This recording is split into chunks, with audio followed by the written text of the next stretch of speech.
would make it even easier for the criminal gangs to be able to use that as part of their advertising and part of their reason to try and persuade people to part with their money and to make an incredibly dangerous journey across the Channel.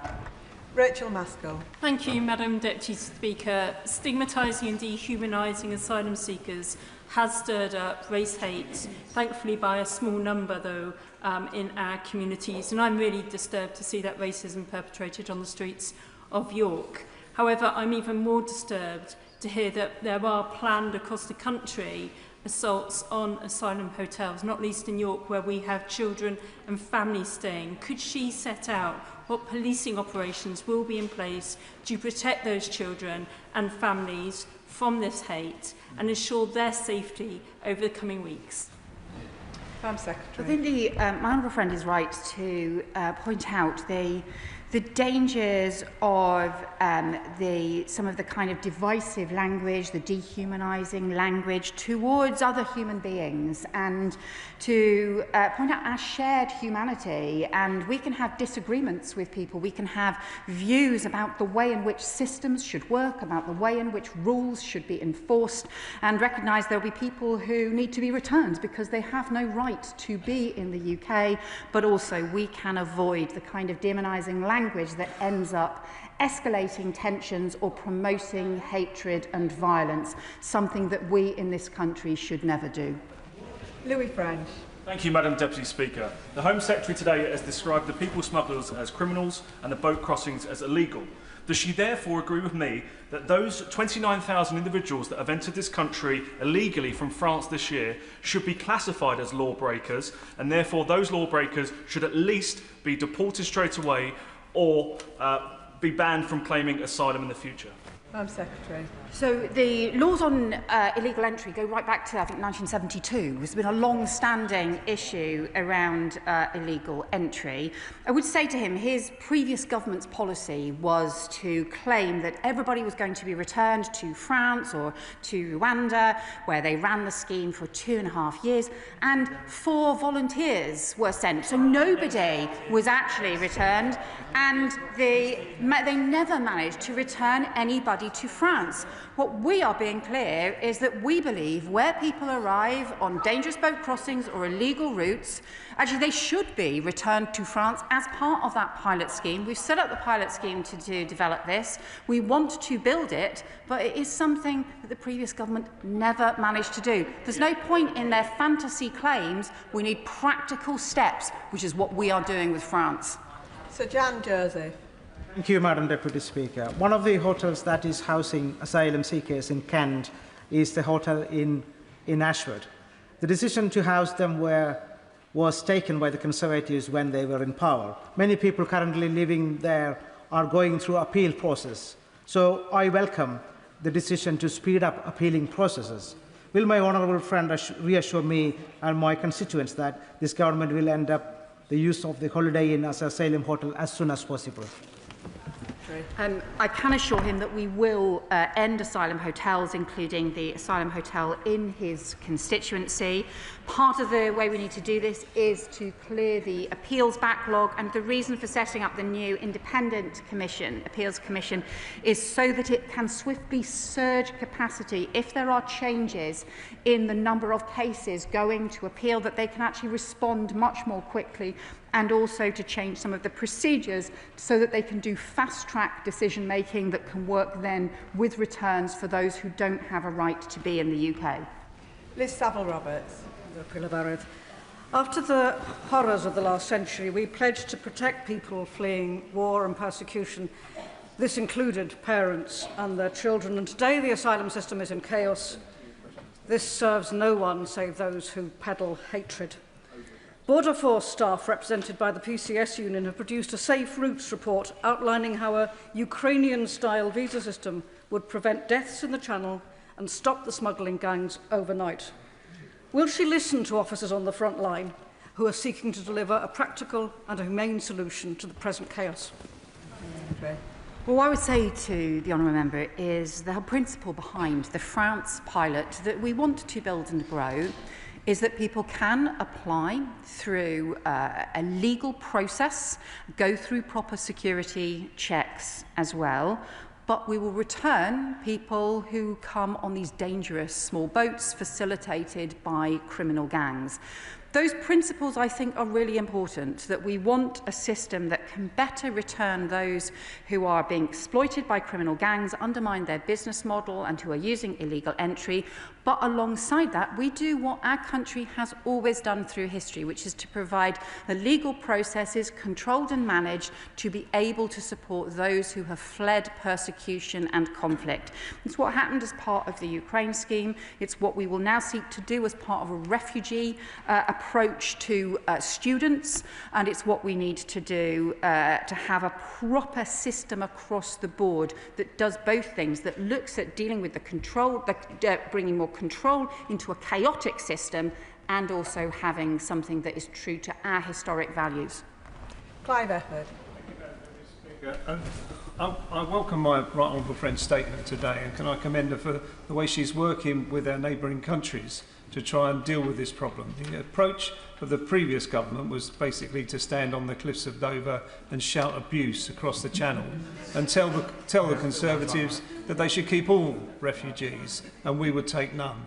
So if we're going to provide a solution to this problem, it has to come from the sort of cooperation that she has been working on. And does she agree? Secretary. Well, I agree with my honourable friend. Frankly, we saw what happened under the previous government, and we saw also the system that we had inherited, where they made grand but empty claims about where people were going to be returned to, but then had none of the agreements, nothing workable in place to actually do it, and then instead just had people stuck potentially indefinitely in the asylum system, which would have meant increasing numbers of asylum hotels. In contrast, what we have done already is a 28% increase in returns of failed asylum seekers and put in place the foundations for building a new approach with France and with other European countries. I think most people recognise the complexity of this issue rather than the sort of a fantasy promise approach which just ends up undermining trust. Mark Pritchard. Thank you, Madam Deputy Speaker. Does the Home Secretary accept that some of the UK's adversaries are seeking to weaponise illegal migration? And does she share my concern of the growing nexus between malign state actors and non-state actors, such as the criminal gangs that she's mentioned today? And if she accepts that collaboration and malevolent cooperation is going on, that it is a national security threat, yes. And as such, that even though there'll be more powers, counter-terrorism powers under the new bill for the National Crime Agency, which I welcome, there also should be more collaboration between the Security Service and the National Crime Agency. Madam Secretary. Can I agree with the points that the honourable member has made? The Prime Minister said early last year that border security is a national security issue. He is right about that. He is also right that we see malign forces attempt to exploit and undermine border security, and also he's also right to talk about the interaction sometimes between malign state-backed threats and also organised immigration crime. Why we already have growing cooperation between the intelligence and security agencies and also the National Crime Agency that looks at some of these smuggler gang threats and routes and have pursued further issues there, and are also looking at strengthened checks that we may be able to do at our borders. It also strengthens the argument for the international cooperation with other law enforcement and intelligence and security agencies as well. Alex Ballinger. Thank you, Madam Deputy Speaker. In a previous life, I worked on the Turkey-Greece returns deal, a deal that returned refugees that had crossed in small boats from Turkey to the Greek islands in return for properly registered asylum seekers in Turkey. As we all know, that deal drastically reduced the number of small boats that crossed into Turkey. Does the Home Secretary think that the UK's deal with France, negotiated just last month, is already having a deterrent effect? And might that be connected to the smallest number of crossings in August since 2019 that we've seen? Secretary. Well, my honourable friend is right that the crossings in August were the lowest for several years, although there was the same level of crossing days as last summer. You will also know there's a lot of different factors involved, and we have been seeking with France as well to get the implementation of their maritime review to also be able to do stronger interventions. But I welcome the point that he made about the Greece-Turkey deal, because that did have a very significant impact on those crossings, and it's why we believe it is the right thing to do to pursue this cooperation with France, and I welcome the work that the French government has done to support this pilot agreement on returns. Josh Babarinde. Thank you, Madam Deputy Speaker. As an Eastbourne boy born and bred, I am a proud Englishman. And in his St George's Day speech in 1933, Winston Churchill said that his England was one where no one would think of persecuting a man on account of his religion or his race. Does the Home Secretary agree with Winston Churchill that our country and our flag represent unity and tolerance? And does she agree with me that those who attempt to divide our communities in the name of our flag are no patriots of Churchill's England, no patriots of today's England, and no patriots of our great country? Home Secretary. Well, I agree with my honourable friend about the importance of patriotism that brings our country together. That is what our flags symbolise, that is what our values as a country symbolise. Obviously, the Union Jack is in itself a coming together in its very embodiment as a flag, but also the St George's flag for those of us representing English constituencies that are proud to fly the St George's flag and so proud to stand up for the values and the shared description that he has, the patriotism around those English values as well as those British values that are about coming together, about fairness, about decency, about respect. That is what we do. It's why we all want an ordered system that criminal gangs can't exploit, because we respect the rule of law, but it's also why we should never discuss any of these issues in a way that promotes hate and division. That is not the kind of country we are. Sonia Kumar. Madam Deputy Speaker, at the start of this summer, I welcome the government's decisive action in sanctioning Chinese companies involved in manufacturing and supplying boats used by criminal gangs to facilitate dangerous channel crossings. Disrupting these supply chains is a vital part of smashing the gangs. Can my right honourable friend update the House on what discussions she's had with international counterparts to coordinate efforts in targeting these companies and ensuring that these sanctions are enforced globally? Home Secretary. Well, my honourable friend is right to welcome the Foreign Secretary's introduction of sanctions around criminal smuggler gangs. It's the first time that this has been done. And we also have extensive cooperation with the National Crime Agency with Iraq, for example. We have massively strengthened the cooperation because we know that there are Iraqi Kurdish gangs that are operating in northern France, and where we have recently signed a new agreement with Iraq. With Turkey, with Bulgaria, with Belgium, with France, with different countries, and crucially with Germany, that is going to be changing the law in order to help us go after the criminal gangs and their supply chains. The work that is being done to disrupt supply chains is having an impact. It is significant, too, that we are seeing not only the disruptions and arrests internationally as well as in the UK, we are also seeing fewer boats physically crossing, but instead the criminal gangs are resorting to overcrowding those boats instead. Sir Geoffrey Clifton-Brown. Thank you, Madam Deputy Speaker. I note that the appeal court judges in last Thursday's judgment were using Article 8 of the ECHR as the reason why the interim injunction on the Bell Hotel should be quashed. Yet the Home Secretary in her statement today has been arguing that she wants to alter the interpretation of that same Article 8. Wouldn't a much better and more quicker and more effective route would be that one argued by the Shadow Home Secretary this afternoon, to simply disapply all immigration matters from the European Court of Human Rights? Home Secretary. Well, I think that's not what, as my understanding, is not what his front bench is arguing, and is only arguing about the Human Rights Act, risking there actually being more issues around the domestic courts not being able to take decisions before things go to the European courts. But I'll leave that for his own wrangling within his party about what their position is. What I would say about the we do think that there needs to be reforms around the way in which Article 8 is interpreted. I think the way in which too many cases around family rules are being treated as exceptions that are not that higher level of decision making can't be exceptional if you're talking about so many cases being treated as exceptions. It means that what we need to look at is the rules themselves, and also having much greater clarity about the way in which we believe those rules should be interpreted, and the way in which family migration should be interpreted in the courts.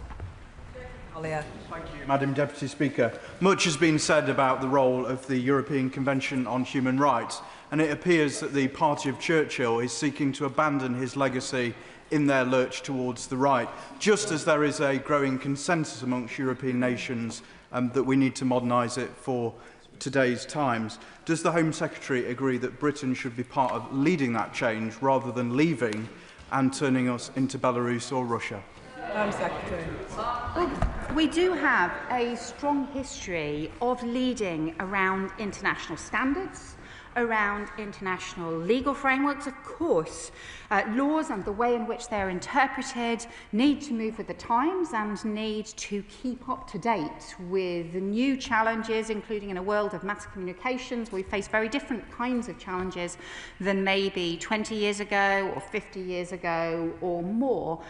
But he is also right to say that the UK has always played that leading role in defining those standards and in making sure that other countries do abide by international laws, and actually we lose out and don't get the kind of international cooperation that we need if what we try and do is just rip up that international law and cooperation. Chris Coughlin. Deputy Speaker, I'm proud that this country helps refugees, and I'm intensely proud that I spent years building a charity with a Rwandan refugee from the genocide. But in my constituency, there have been 2 serious criminal incidents in Hawley in the last 3 months in relation to the 4 Points Hotel.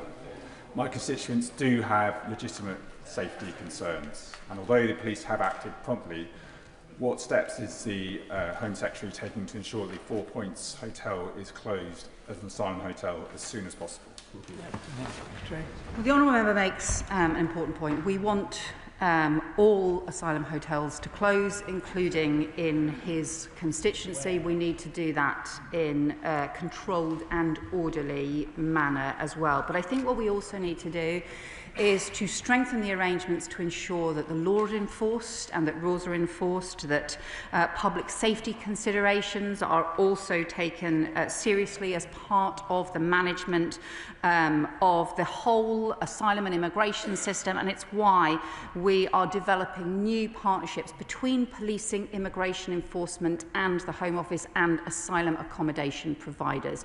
It's immensely important there is proper shared information and also stronger arrangements to make sure that wherever criminality is found, it is properly and swiftly tackled. Oliver Ryan. Thank you, Madam Deputy Speaker. The Shadow Home Secretary, the former Immigration Minister, has some brass neck, do we not think, Home Secretary? He opened so many hotels, I thought he was going to overtake Lenny Henry as the frontage of Premier Inn at one stage. My constituents are so fed up with this, and I'm glad she's taking it so seriously, getting the numbers down. While we're doing everything we can to get these numbers down, does she agree with me that everyone involved in this debate, and particularly politicians, shouldn't incite or encourage the sort of aggression and actually sheer racism that we've seen, some actually directed towards our brave police officers over the summer? Thank you. Home Secretary. Well, my honourable friend is right that the previous government, including the Shadow Home Secretary when he was Immigration Minister, was responsible for a huge increase in asylum hotels and presided over a 10-fold increase in small boat crossings as well. The important thing now is to make sure that we can end asylum hotels and make sure that we can bring back control into the system. But as we do so, we should make sure that we don't have divisive or hateful rhetoric or anything that particularly that promotes violence against police officers or within communities, which is always a disgrace. Dr. Ben Spencer. Thank you, Madam Deputy Speaker. The Home Secretary's right to talk about tackling push and pull factors, something which, when we're in government, we worked towards tackling, despite challenges, bringing forward the use of third countries. Because you both need a deterrent, but you also need a place to send people who we don't have returns agreements with their country of origin, or we don't know. Now, it's no surprise to me, arrivals have increased since that scheme was scrapped.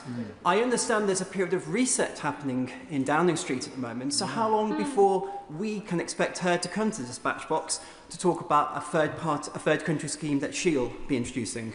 Home Secretary. Well, obviously what this government has managed to do is to get the agreement with France in place, that pilot agreement that we seek to build. France obviously is not the country where most of the people passing through started from, so it is effectively a third country agreement that we have already put in place and are now working to implement on a pilot basis. We're also working with other European countries to explore returns hubs as well. But what we don't think is the right thing to do is to have an incredibly expensive programme that sent just 4 volunteers, and during the 2.5 years, 2 years plus that it was in operation, ended up costing £700 million, while 84,000 people arrived in the UK. Thank you, Madam Deputy Speaker. Peterborough is a proud and generous place and has welcomed many people to our doors over the generations. And I'd like to put on tribute by thanks to the churches, mosques and community groups which are looking after and welcoming people. But people are getting fed up with a system that is broken and was broken before my honourable friend became the Home Secretary. So many people in my constituency will welcome the record deportations, the focus on Article 8 and making efficiency and driving forward the system. But to be honest, the biggest issue in my constituency remains the hotel that was opened by Serco with no consultation with the police or the council before it happened. Can my right honourable friend assure me that she will make sure that there is no single bureaucratic block, no stone she will not move to get the Dragonfly Hotel closed as soon as possible as part of fixing this rotten, broken system? Secretary. Well, we have made clear that we need to end all asylum hotels, including the hotel in my honourable friend's constituency. It's actually because we believe in the long history that the UK has of helping those who have fled persecution and conflict in an ordered way, is why we also need to get control and fix the chaos that we inherited, including ending asylum hotels that are undermining confidence in the whole system and were introduced exactly because the previous government lost control over the system. That is what now needs to be turned around, and that is the foundations that we are putting in place. Ben Opsijekti. Thank you, Madam Deputy Speaker. She's touched on this a couple of times already, but I'm yet to hear from the Secretary of State about the scope of the government's asylum accommodation programme, which is currently rated at amber. Despite over 29,003 asylum seekers arriving by small boat alone so far this year, the scope of this programme will only see the creation of 5,000 bed spaces by the end of 2026, spread across 3 accommodation pilots following its strategic refresh. In what locations will the 3 accommodation pilots be? How many bed spaces for asylum seekers will be in each? And at what stage gate is each one? So, we are developing alternative approaches to asylum accommodation, including working with local councils that have come forward and also including working with other government departments. We will provide an update as well as we make progress and do so. But I think there's the 2 things that need to happen together. There's obviously the shift to alternative sites that has to follow value for money tests, because that was the mistake that I think was often made in the past, and not having the proper assessments in place, as the Public Accounts Committee identified. but also making sure that we reduce the numbers of people in the asylum accommodation system overall. Because if we don't reduce the numbers in the system, simply moving the problem around from place to place won't solve it and won't get it back under control. Alice MacDonald. Thank you very much, Madam Deputy Speaker. Ensuring we have a humane and functioning asylum and immigration system needs competence, credibility and compassion. And I welcome the plan, the credible plan that this government has put in place. Our approach also has to be holistic, and part of that is also tackling the root causes of displacement, conflict and persecution. The Home Secretary has touched on how we're working with other countries. Could she also talk about how she's working cross-government and internationally to also address these drivers of displacement?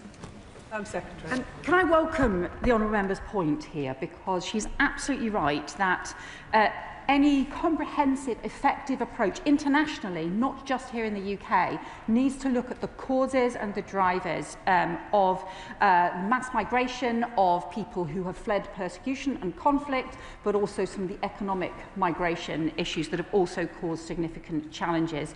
The Foreign Secretary and I have set up a joint migration team to work closely on some of these issues, and the Foreign Secretary has also made issues around migration a key priority for the Foreign Office. This is clearly an important cross-government issue where we are working together.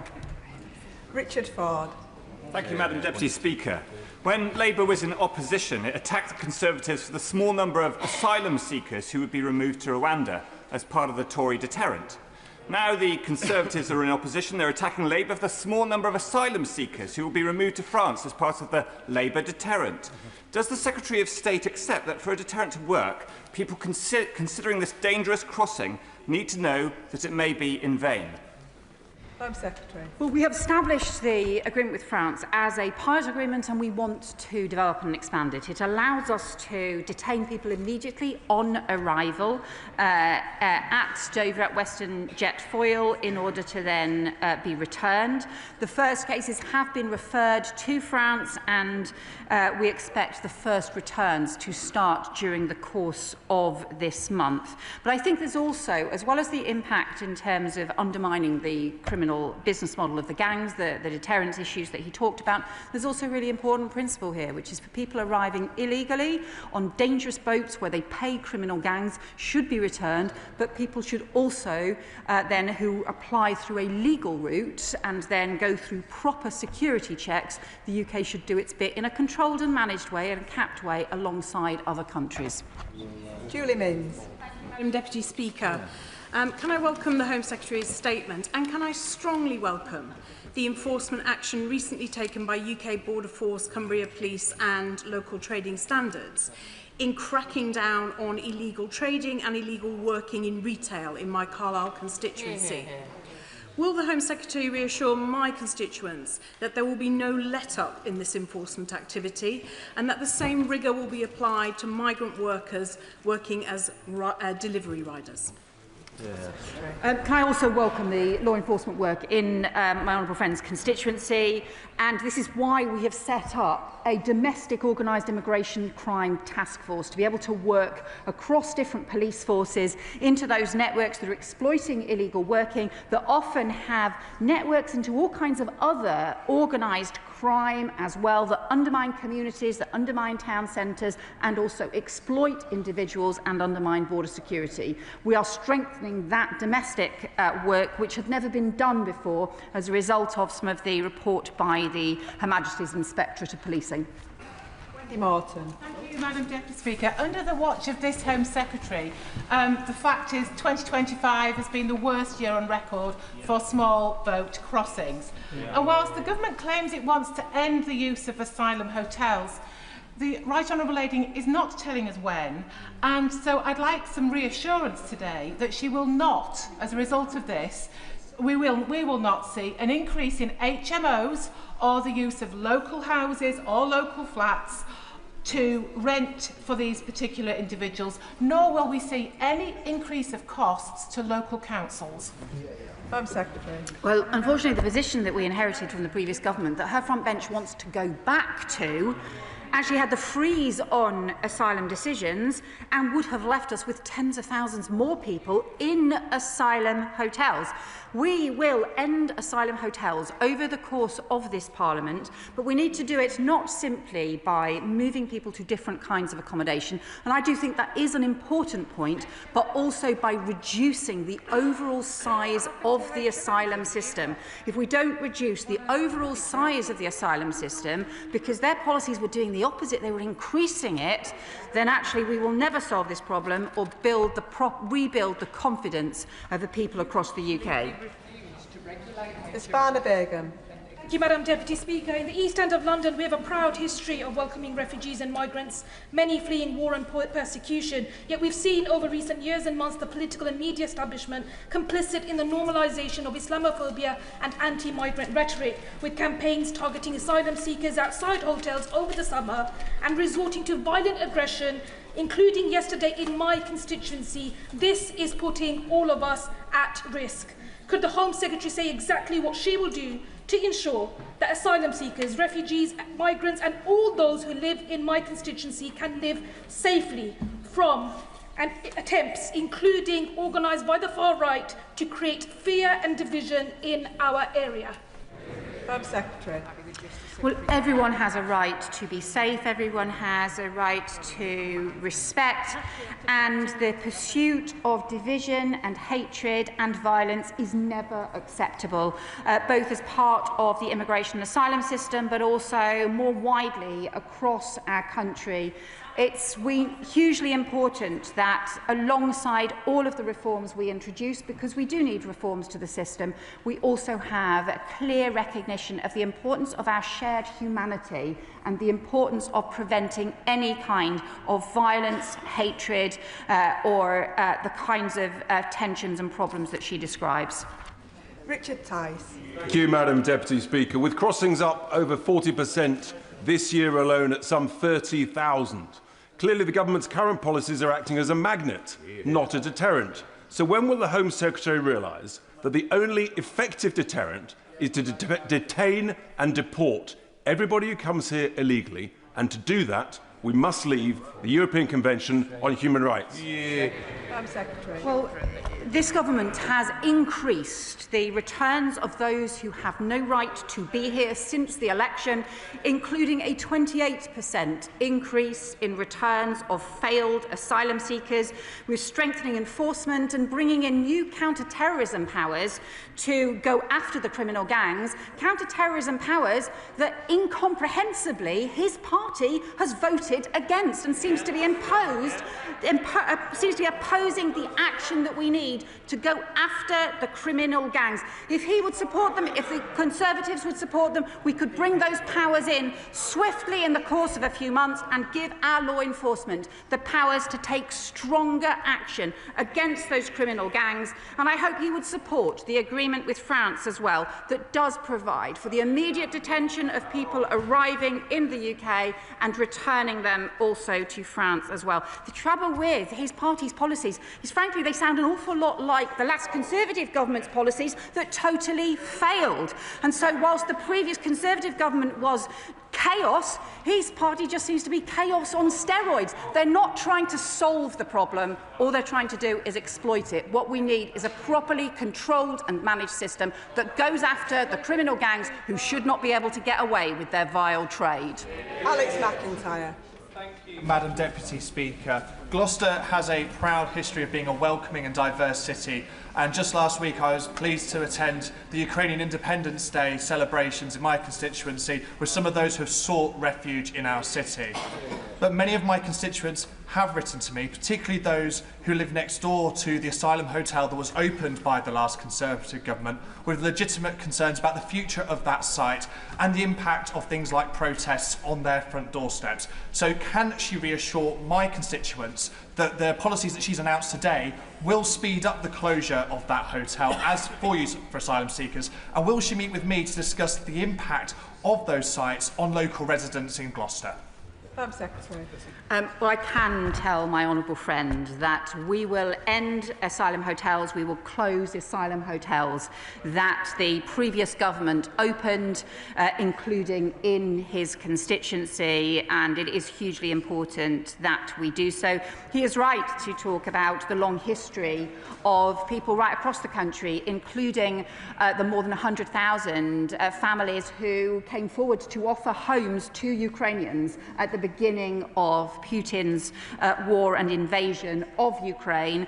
And that spirit, those values are immensely important, but people need to know that the system is being properly controlled and managed and that misuse is being tackled, and that's why it's so important to end asylum hotels.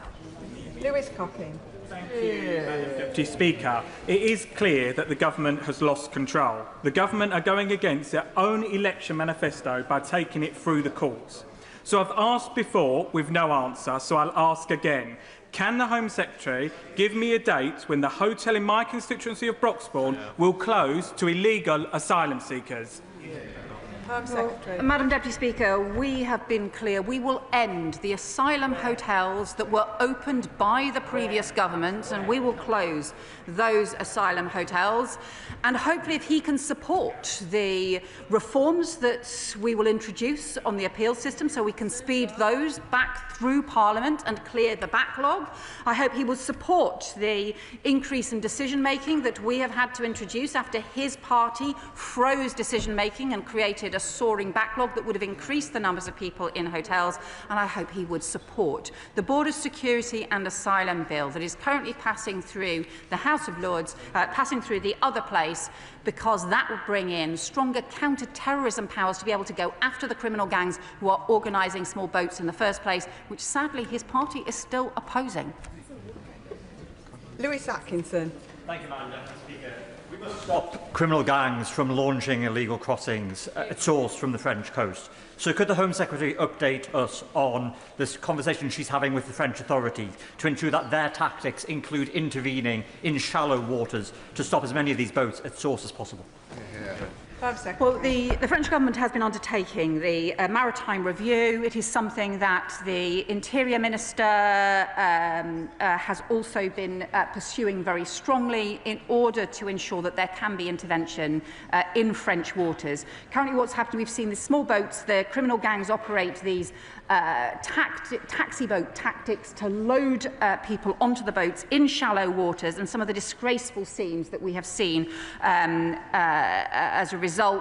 And that maritime review is looking at ways instead to be able to intervene in shallow waters and to be able to prevent the boat crossings in the first place. This is alongside the extension of the Compagnie de Marche, additional patrols along French beaches, which has been agreed, and also the new judicial prosecution unit in Dunkirk, which is now working very closely with the Border Security Command as part of the important foundations to strengthen law enforcement.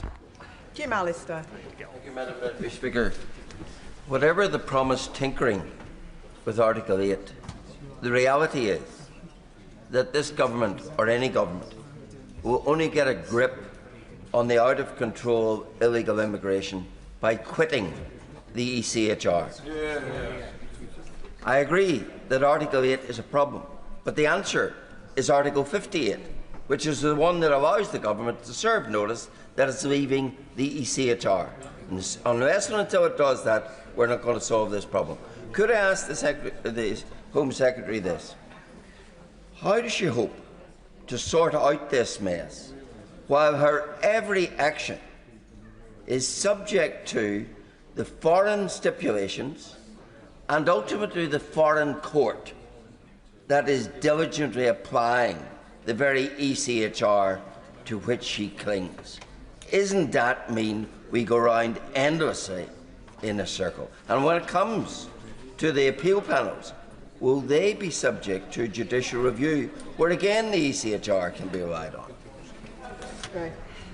Well, the fact of having international law and abiding by it has helped us to get new agreements in place to be able to return people who arrive by small boats, and is also helping us work with other European countries on returns hubs to increase returns as well. I do think there is a problem with the way in which Article 8 is being interpreted in the courts. That's why I have been clear that reforms are needed, and we will bring forward that as part of a major package of reforms to the asylum system before the end of this year.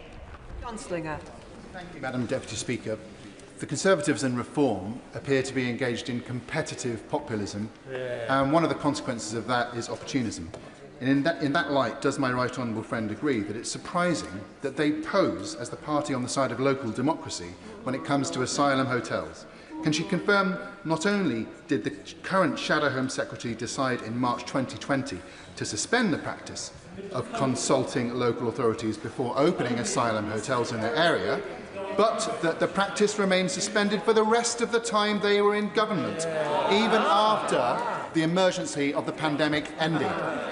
Home Secretary. Well, my honourable friend is right that not only did the the Shadow Home Secretary lift the responsibilities to consult local authorities, he also voted against amendments put forward by the Labour opposition at the time to strengthen the work with local authorities. This government is strengthening that work with local authorities. Instead, all the Shadow Home Secretary and the Shadow Justice Secretary seem to do is chase each other around chasing each other's tails to try and get to the next photo opportunity first, or to chase the honourable member for Clacton as well. It's just more chaos from the parties opposite. Peter Bedford. Thank you, Madam Deputy Speaker. It's not populist to want safe and secure communities. But the only way we're going to solve this crisis, we'll be going round in circles, is to withdraw from outdated refugee conventions, to rescind the insidious ECHR from our own laws, and to use British military assets to prevent incursion in British waters. That is the only way we're going to solve this crisis. And will the Home Secretary commit to doing that today? Home Secretary. Well, I'll just point out to the honourable member opposite that his party was in power for a period of 8 years in which criminal gangs were able to take hold along the borders, in which they were able to undermine our border security. Frankly, it should be governments, not gangs, that decide who enters our country. And what we need is to have the counter-terrorism powers to go after those criminal gangs that, frankly, he and his party are still voting against. Shameful. Martin. Thank you, Madam Deputy Speaker. Madam Deputy Speaker, it cannot be denied that we have inherited a very difficult position, and that recently there's been a real increase in the rhetoric, which is causing serious worry, upset, anger and mistrust in our communities. But, Madam Deputy Speaker, many vital measures to tackle this organised crime, like counter-terrorist style powers against gangs, a new offence of engagement at sea, banning sex offenders from the asylum system and powers to search phones are stuck in the Borders Security Bill.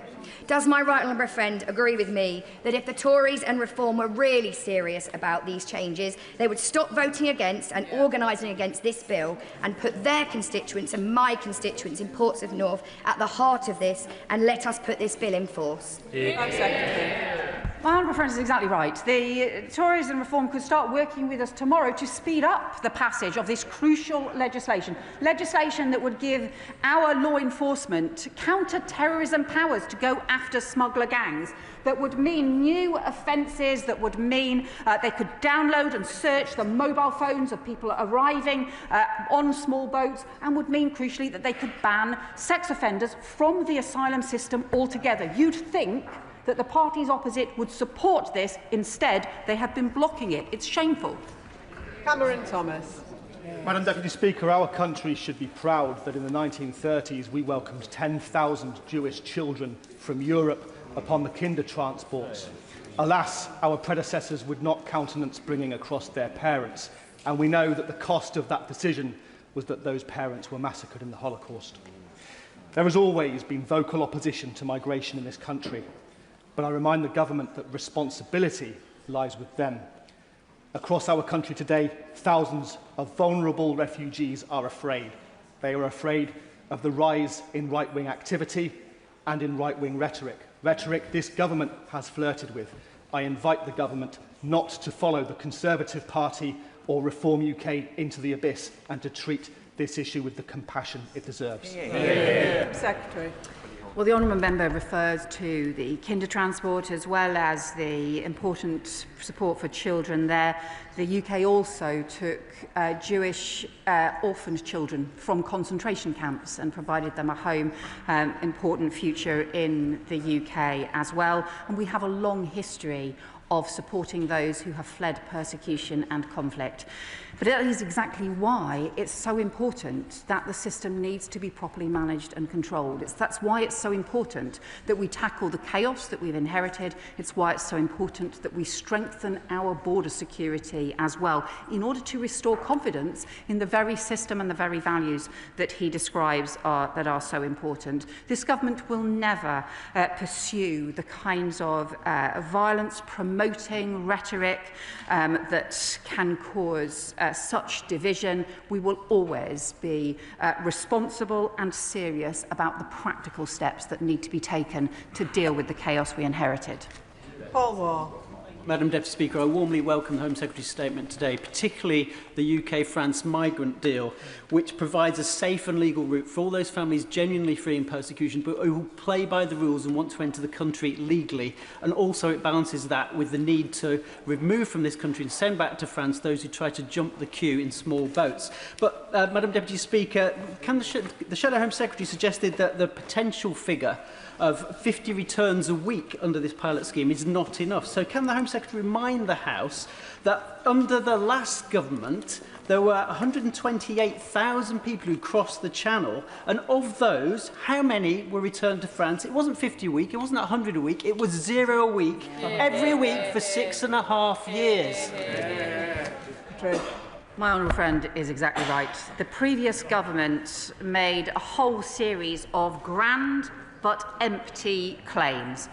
They returned no one to France who arrived on the small boats. They had no agreement in place to do that, but they also sent no one to Rwanda other than 4 volunteers who were paid to go, because again and again, all they did was escalate the rhetoric and escalate the chaos rather than taking the practical steps to get the returns that we need.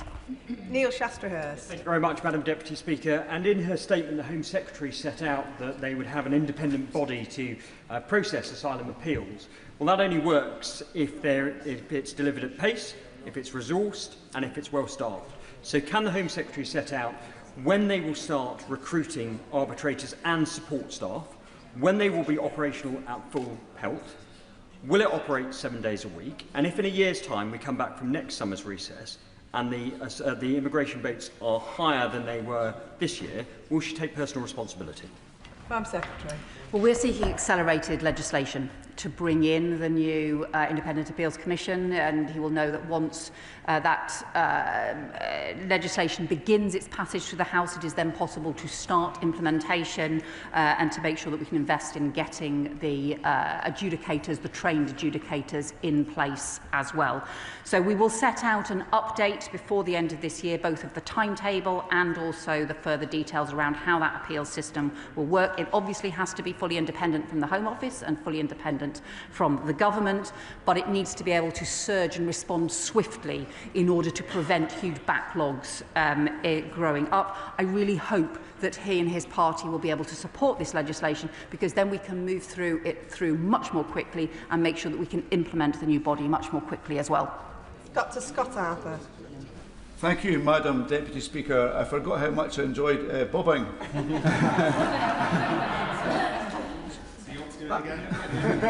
I think we all want to be proud of the UK's asylum system, but because of the mess we inherited from the previous government, none of us are there right now, and I think that is just a fact. So I do thank the Home Secretary for the work she's doing, quite methodical work, to get a grip of the situation and get the system back on track.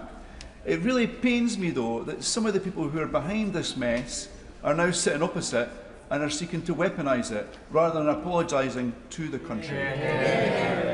So does the Home Secretary share my hope that extending the Ukrainian visa scheme, the refugee student scheme, bringing Gaza students here and supporting those injured Gazan children is going to be a chance to show the UK immigration system at its best? Thank you. Well, I hope the party opposite will support Gazan students being able to take up their places and scholarships in the UK, just as I hope they will also support the border security bill, which they are still opposing. Bradley Thomas. Thank you, Madam Deputy Speaker. The government appears to be conflating the terms illegal immigrant and asylum seeker. The UK has rightly in the past taken in asylum seekers, including Ukrainians who have been fleeing persecution, but these are different to those crossing the channel illegally, the vast majority of whom are men aged 20 to 30 with no children or families appearing to cross with them. So I've got 3 questions for the Home Secretary. First one, does she agree with the Prime Minister's comments that the UK has plenty of housing to accommodate illegal immigrants? Will she rule out the use of houses of multiple occupation, and will she rule out the use of social housing for illegal immigrants? Home Secretary. Well, I would say to the honourable member, given what he said about crossings, I hope he would support the French pilot agreement that we have in place, which means we can return people who make these dangerous or illegal journeys so that we can return them to France, but in exchange we also have a legal process for people who apply properly, who follow the rules and who go through security checks. We've been clear that the way to tackle the chaos in the asylum system is to end asylum hotels, but to do so as well by reducing the overall number of people in the asylum accommodation system, and that includes sorting out the appeals chaos we inherited from his party.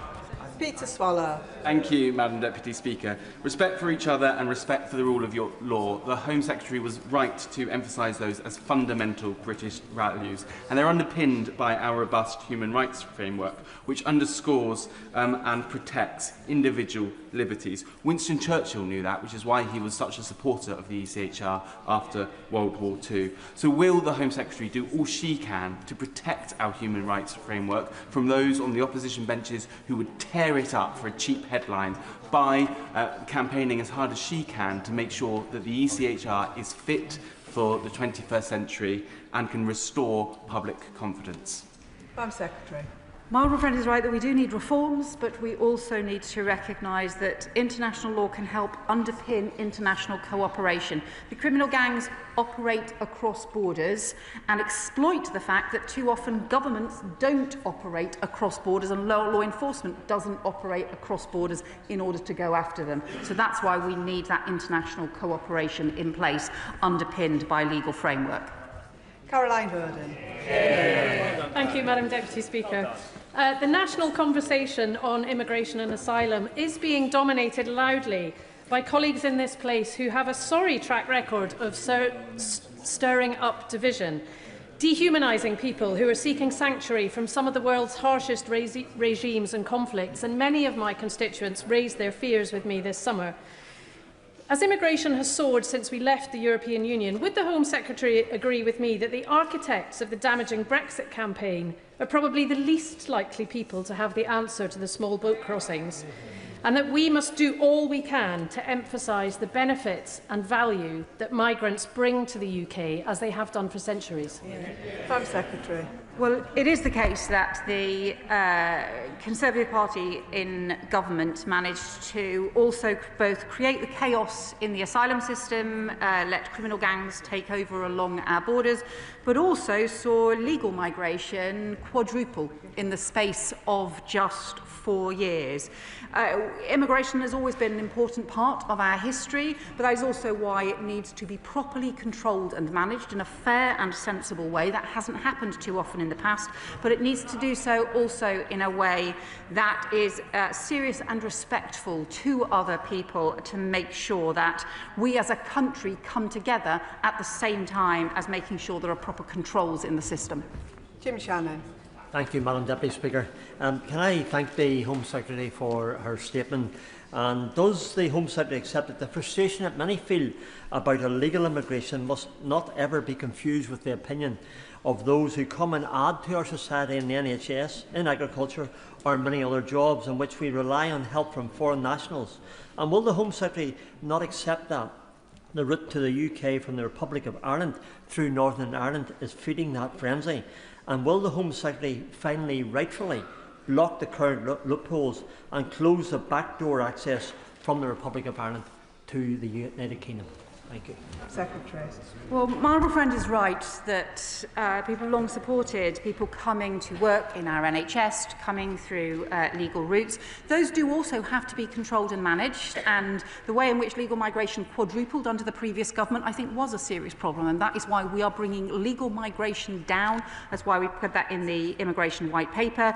But he's also right that some of the most serious concerns are about these dangerous and illegal boat crossings that are underpinned and facilitated by criminal gangs. He raises the separate issue around Ireland and Northern Ireland, but he will know that the Common Travel Area is a long-standing part of our history. It's a long-standing part of our arrangements. We do have close security cooperation with the Irish government and with Irish law enforcement for exactly that reason, but it is also an important part of the arrangements and the close relationship between our countries.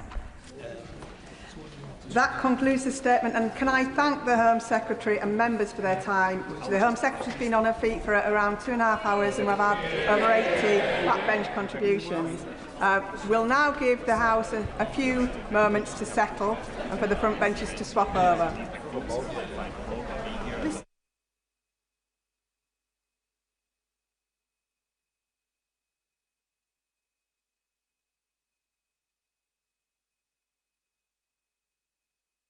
Statement, Foreign Secretary. Well, with permission, Madam Deputy Speaker, I'm going to make a statement on the situation in the occupied Palestinian territories and Iran.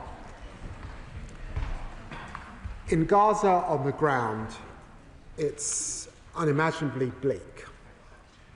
Horrifying images and accounts will be seared into the minds of colleagues across this House. They're almost impossible to put into words. But we can and must be precise with our language. Because on the 22nd of August, the UN-backed IPC mechanism confirmed what we are witnessing. Famine. Famine in Gaza City. Famine in its surrounding neighbourhoods, now spreading across the wider territory. Famine which, unchecked, will spiral into widespread starvation. Madam Deputy Speaker, this was foreseen. The terrible conclusion of the obstacles we have warned about for over 6 months. Since the 1st of July, over 300 people have died from malnutrition, including 119 children. More than 132,000 children under the age of 5 are at risk of dying from hunger by June of next year. Madam Deputy Speaker, this is not a natural disaster, it's a man-made famine in the 21st century. And I'm outraged by the Israeli government's refusal to allow in sufficient aid. We need a massive, massive humanitarian response to prevent more deaths. Crucial NGOs, humanitarians and health workers allowed to operate and stockpiles of aid on Gaza's borders released. As a result, in the past 3 months, over 2,000 Gazans have been killed trying to feed their families. And Hamas themselves are exploiting the chaos and deliberately starving Israeli hostages for abhorrent political purposes. Madam Deputy Speaker, I know that these words of condemnation echoed across legislatures all over the world are not enough. But be in no doubt, we have acted as a country where we can. We restored funding to UNRWA. We suspended arms exports that could be used in Gaza. We signed a landmark agreement with the Palestinian Authority. We stood up for the independence of international courts. We've delivered 3 sanctions packages, 3, on violent settlers and far-right Israeli ministers for incitement. We've suspended trade negotiations with the Israeli government, and we are at the forefront of the international community's work to plan for a stable, post-conflict peace. And we've now provided over £250 million in development assistance over the past 2 years. Madam Deputy Speaker, today we're going further. I can announce an additional £15 million worth of aid and medical care for Gaza and the region. We continue to work alongside regional partners, including Egypt and Jordan, of course, to enable the UN and NGOs to ensure aid reaches those most in need. Brave medics in Gaza tell us that essential medicines are running out and they cannot operate safely. And that's why we're funding UK Med, whose field hospitals have treated over 600,000 Gazans. And that's why we're also funding the WHO Egypt to treat thousands of evacuated Gazan people. Meanwhile, Madam Deputy Speaker, as my right honourable friend, the Home Secretary, said earlier, we are working with the World Health Organization to get critically ill and injured children into the UK, where they'll receive specialist NHS treatment. The first patients are expected to arrive in the UK in the coming weeks. And we're extracting people from a war zone, of course, that is complex and dangerous. It relies entirely on Israeli permissions, and I'm pressing the Israeli government for this to happen as quickly as possible. We're also supporting brilliant students granted FCDO achieving scholarships and other scholarships to escape Gaza so that they can take up their places for the coming academic year.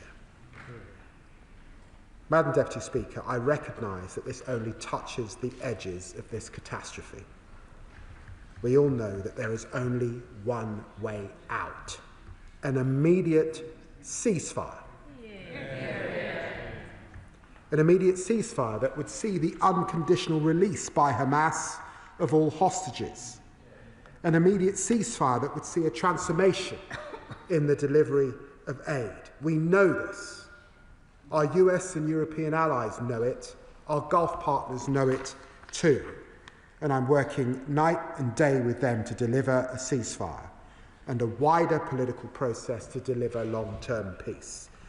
To make a ceasefire last, we need a monitoring mechanism, we need the disarmament of Hamas, we need a new governance framework for Gaza. This is the focus of our intense diplomacy in the region.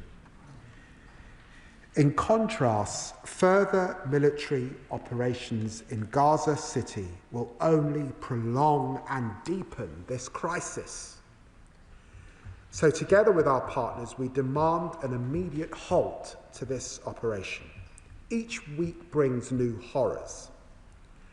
Last week's double strike on Nasser Hospital, one of Gaza's last remaining major health facilities, killed 20 people, including 5 journalists. I remind Israel once again that international law requires the protection of healthcare workers, journalists and civilians. These actions will not end the war. They will not bring the hostages home, let alone make them safer, as hostage families have recognised. They will sow despair and anger across the region for generations. And Madam Deputy Speaker, in the West Bank, the Israeli government is tightening its stranglehold on the Palestinian economy and continues to approve illegal settlement construction, just recently in the E1 area east of Jerusalem. This would erect a physical barrier to the contiguous Palestinian state, and it must not happen. Madam Deputy Speaker, in July, I described before the UN General Assembly our intention to recognise the state of Palestine later this month. Unless the Israeli government takes substantive steps to end the appalling situation in Gaza and commits to a long-term sustainable peace. Madam Deputy Speaker, this commitment responds to the current crisis, but stems from our historic responsibility to the region's security, reaching back over a century to the Balfour Declaration. As I said last month in New York, I am deeply proud that it was a British Foreign Secretary who helped establish a homeland for the Jewish people. But the same declaration promised that nothing shall be done which may prejudice the civil and religious rights of the Palestinian people. And Madam Deputy Speaker, those rights are more under threat than at any point in the past century. To those who say recognition rewards Hamas or threatens Israeli security, it does neither. Recognition is rooted in the principle of a two-state solution which Hamas rejects. We have been clear that any Palestinian state should be demilitarized. Indeed, President Abbas has confirmed this in writing. We see no contradiction between the two-state solution and our deep commitment to Israeli security, because security comes from stable borders, not indefinite occupation. Madam Deputy Speaker, before I finish, I would also like to update the House on Iran. On the 28th of August, the UK, along with France and Germany, triggered the snapback mechanism under the UN Security Council Resolution 2231. This means that if no agreement is reached within 30 days, the sanctions that were lifted under the Iran nuclear deal, the JCPOA, will come back into force. These wide-ranging sanctions include a full arms embargo and restrictions on its nuclear, missile and drone programme. This was not a decision we took lightly. For years, we have worked with international partners to stop Iran from developing a nuclear weapon.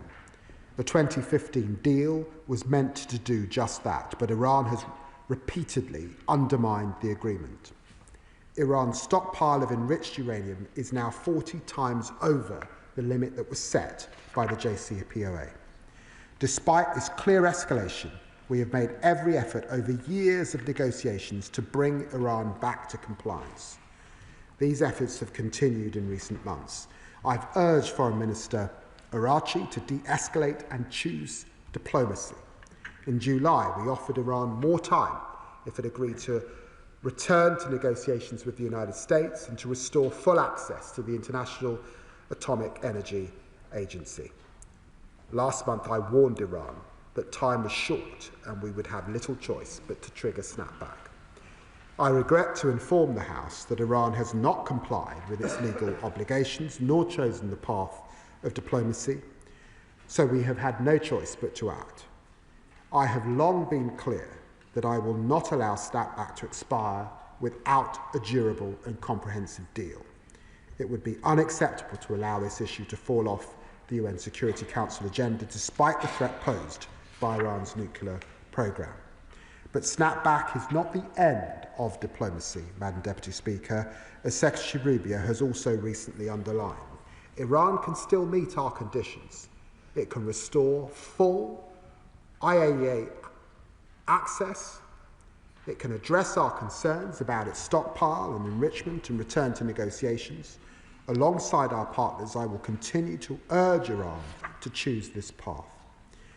Madam Deputy Speaker, in the worst of times, this government will continue to take all the steps that we can to alleviate suffering, to help bring regional conflict to an end, to create the conditions for long-term peace and security.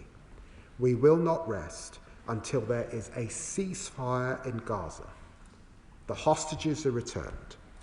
A flood of aid reaches those in desperate need, And despite the obstacles before us, we will work with partners to preserve the two-state solution.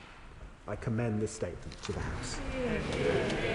I call the Shadow Foreign Secretary, who will have up to 6.5 minutes for her contribution. Mr. Speaker, I thank the Foreign Secretary for advance sight of his statement today, and I also express my sympathy for the people of Afghanistan who are suffering from last night's major earthquake. Madam Deputy Speaker, when it comes to the Middle East, since this House last met, this awful conflict continues to see lives lost with such intolerable suffering. Hamas continues to refuse the release of all remaining hostages, despite the best efforts of those trying to broker peace. The hostages are now approaching 700 days in captivity, and the whole House will have been sickened by the harrowing clip of emaciated hostage Yvette David released by Hamas over the summer. The humanitarian situation in Gaza is dire, and we are all familiar with the reports that we have seen on a daily basis on our news channels. The inhumane suffering, the recent airstrikes, and the inability to provide food for civilians simply cannot go on.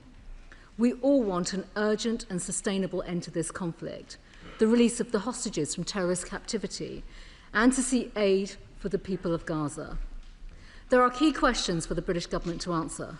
The British government is in a position to help influence these outcomes, but is it actually leveraging its ability to fully do so? The government's frequent statements have so far not moved the dial closer to a sustainable end to this conflict. And as the Foreign Secretary himself has said, we are not in any position whatsoever to see any alleviation of this horrendous situation. Diplomacy is about putting in the hard yards to find solutions and not just giving statements. So I do want to ask the government on 3 specific points today. Is the government taking any new specific action to tighten the screws on Hamas, to pile more pressure on them to release the hostages? Should we expect more measures to further degrade Hamas's ability to finance their campaign of terror? And why is the government not leading on international efforts to produce a credible plan to exactly do this, with an agreement from all the key regional partners and players with an interest in peace to see Hamas leave Gaza? Secondly, can the Foreign Secretary update the House on precisely where we stand, what Britain is contributing to the efforts by the UN and to our regional allies to broker the release of hostages and to an end of the conflict? Are we intimately involved, and are we sending in the UK expertise to help? Because we do have great expertise when it comes to brokering these types of negotiations. Third, while we note his announcement on the support for women and girls yesterday, the government has yet to make essential breakthroughs on aid. Ministers obviously need to work around the clock with everyone, all our partners, including with the Israelis and multinational institutions, to unblock the situation by coming up with practical solutions, even new solutions, that all sides can focus on when it comes to getting medical and food aid into Gaza. That does have to provide a significant increase in food and medical supplies to reach civilians, while addressing Israeli concerns about aid diversions, because those concerns are constant. Is the UK working with the multilateral bodies to try and mediate the divisions and the breakdowns of trust that have emerged with the government of Israel? Is the Foreign Secretary considering schemes similar to those that we implemented previously by the Conservative government, such as floating piers, and working with the US and Cyprus to put in place off the coast of Gaza to get aid in? We need practical and pragmatic solutions when it comes to getting food and medical supplies into innocent civilians in Gaza. On Labour's decision to recognise a Palestinian state, the government announced this huge shift in British policy just days after the House went into recess. We all support a two-state solution that guarantees security for both Israelis and Palestinians, but the Foreign Secretary must also know that recognising a Palestinian state in September will not secure the lasting peace we all want to see. Recognition is only meaningful if it's part of a formal peace process, and it should not happen while the hostages are still being held in terrorist captivity and while Hamas's reign of terror continues. So can the Foreign Secretary explain, with his plan to go ahead with the recognition while hostages are still being held and while Hamas, who have predictably welcomed and been emboldened by this move, while they continue to hold on to power in Gaza, how and what practical measures are we proposing to remove Hamas from Gaza? The Foreign Secretary must realise that recognition will not secure the release of the hostages, and nor will it get aid into Gaza immediately. And with that, we have to always consider what tools of leverage we have when it comes to future peace processes and negotiations that could actually help a two-state solution to be established for a peaceful situation in the Middle East. How will this unilateral action help to advance the best shot that we have of achieving a two-state solution, which is also the expansion of the Abraham Accords and Saudi normalisation, through which we could also calibrate our actions? Madam Deputy Speaker, on the Middle East more broadly, the appalling behaviour of the Iranian regime has gone on for too long, and they have brought the anticipation, the initiation of the snapback process upon themselves. The Iranian people deserve much better. Tehran must never obtain a nuclear weapon, and Conservatives remain clear that the recent US strikes were necessary. So can the Foreign Secretary confirm whether he believes Iran has the capability and the intention of recommending or recommencing its nuclear programme, and whether his assumption is that snapback, the process will be seen through to completion? And finally, can the Foreign Secretary confirm whether or not he welcomes Israel's actions regarding the Houthi leadership in Yemen, and update the House on how the UK will now use this moment to further degrade the Houthis' ability to carry out the recent attacks and strikes that we have seen? Well, I'm grateful to the Shadow Foreign Secretary for the tone of her remarks, and I'm pleased that she agrees with me, and I suppose the sentiment of the entire House, on the dire, as she describes it, humanitarian situation in Gaza, on the inhumanity that she also described. And she will recognise that even before we came to power, the last government was calling for a ceasefire that we all want to see. She asks what the government is doing in relation to Hamas. And can I just say to her that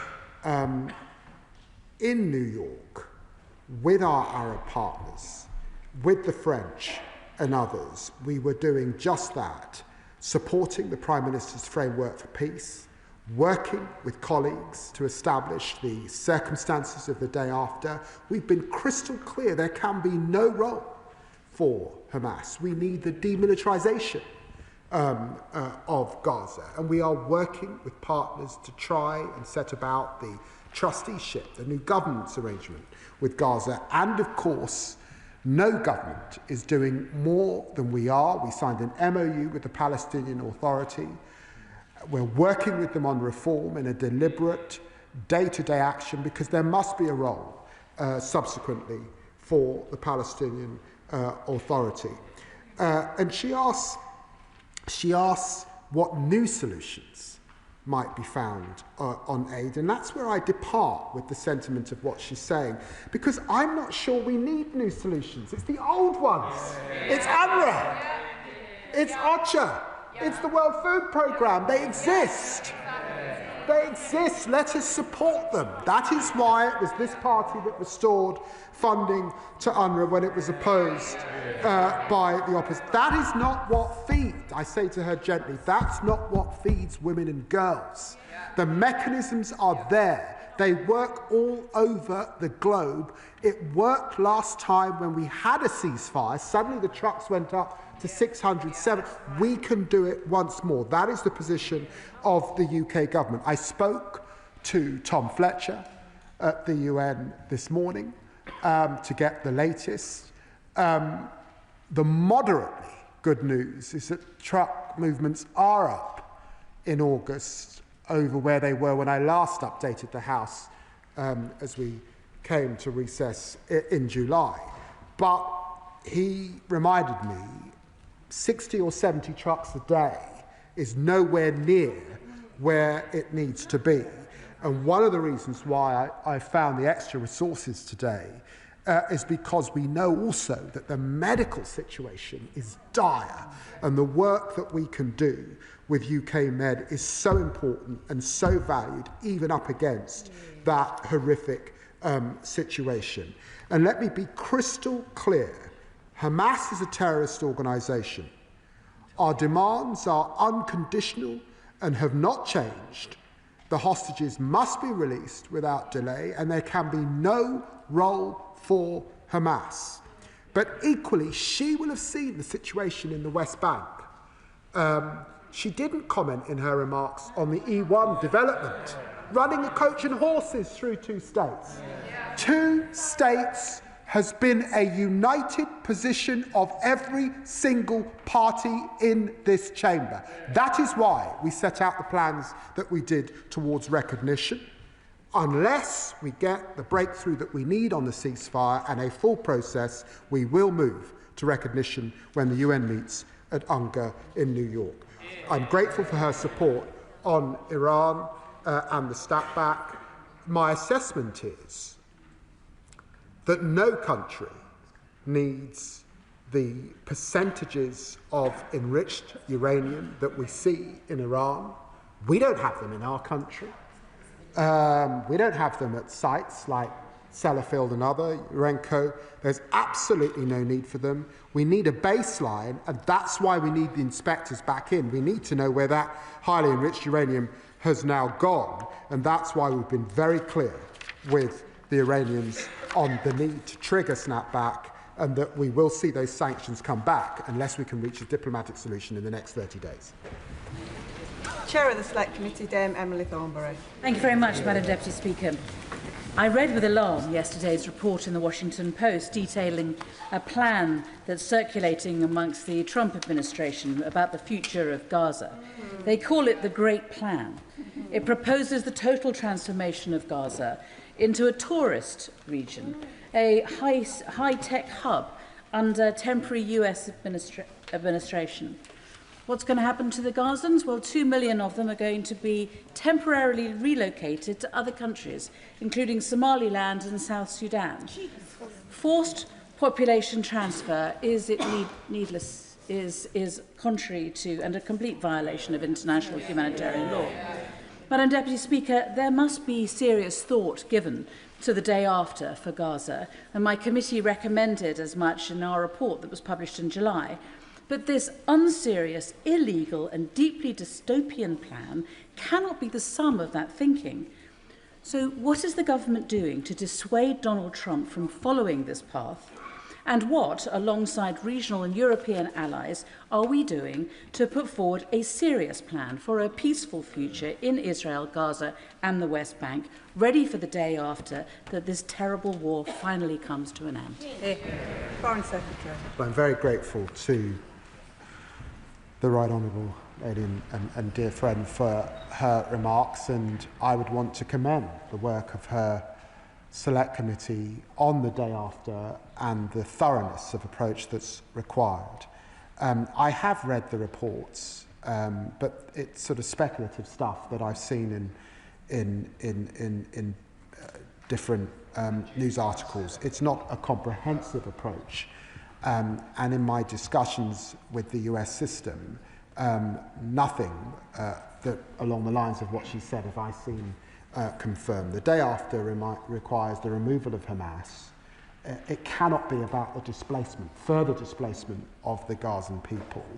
It is going to require a degree of finance and stability, particularly, which I think will require other states and particularly Arab partners. They would set themselves against the sorts of reports I've seen in the papers. And I call the Liberal Democrat spokesperson who has up to 3 minutes for his remarks. Thank you, Madam Deputy Speaker, and I thank the Foreign Secretary for advance sight of his statement. I welcome the robust approach of the E3 in initiating the snapback mechanism in response to Iran's nuclear ambitions and programme in breach of its undertakings. Madam Deputy Speaker, the Foreign Secretary's statement on the 21st of July shocked this House, and we had a long debate about the situation in Gaza. Yet the humanitarian catastrophe in Gaza and the West Bank has deteriorated even further since then, as he has acknowledged. We've seen hundreds more Palestinians killed while seeking aid, famine declared in the Strip, a chronic lack of medical supplies attested to by UK medics volunteering in Nasser Hospital, the start of IDF operations in Gaza City, and the images of emaciated hostages still held in brutal captivity by Hamas terrorists. The human suffering is indeed beyond comprehension. Yet the extremists are indifferent. Hamas terrorists publish videos intended to torment the families of hostages. Cabinet members Ben Gvir and Smotrich advocate for the forced displacement of Palestinians. In Israel, the Hostage Families Forum and the opposition parties call for an end to the violence. In the UK, our constituents are desperate for the same. The bloodshed can only be stopped by decisive actions, actions which I regret the government has so far failed to take. The Prime Minister was wrong in principle to condition the recognition of Palestine on the actions of the Netanyahu government, and wrong in practice as he has been ignored. So will the Foreign Secretary confirm today that the UK will recognise Palestine later this month at the UN? The government must learn a lesson and now apply relentless pressure to the Netanyahu government. So Liberal Democrats call today on the Foreign Secretary finally to sanction Prime Minister Netanyahu for expanding his military campaign and pursuing the illegal expansion of the E1 settlements, and to take the steps necessary to ban the export of all UK arms to Israel, including F-35 components. Will he also make representations to the Qatari government, demanding that they exile Hamas from their political headquarters unless they agree to the release of all of the hostages immediately and unconditionally? Madam Deputy Speaker, the Foreign Secretary bemoans that words are not enough to alleviate the suffering. He acknowledges that the government has failed to move the combatants. Yet there is one man who could unlock progress. Donald Trump has the power to secure peace in Gaza if he chose to, by picking up the phone to Netanyahu. So will the Foreign Secretary tell the House how he will use his special relationship with Vice President Vance to help secure that goal? And will the government commit to making a ceasefire in Gaza a priority during President Trump's state visit? I'm grateful to the honourable gentleman for his remarks on Iran particularly, and he's absolutely right to place at the centre the 15,000 people who have been injured in Gaza simply seeking aid, and the over 2,000 that have died seeking aid. It's totally unacceptable.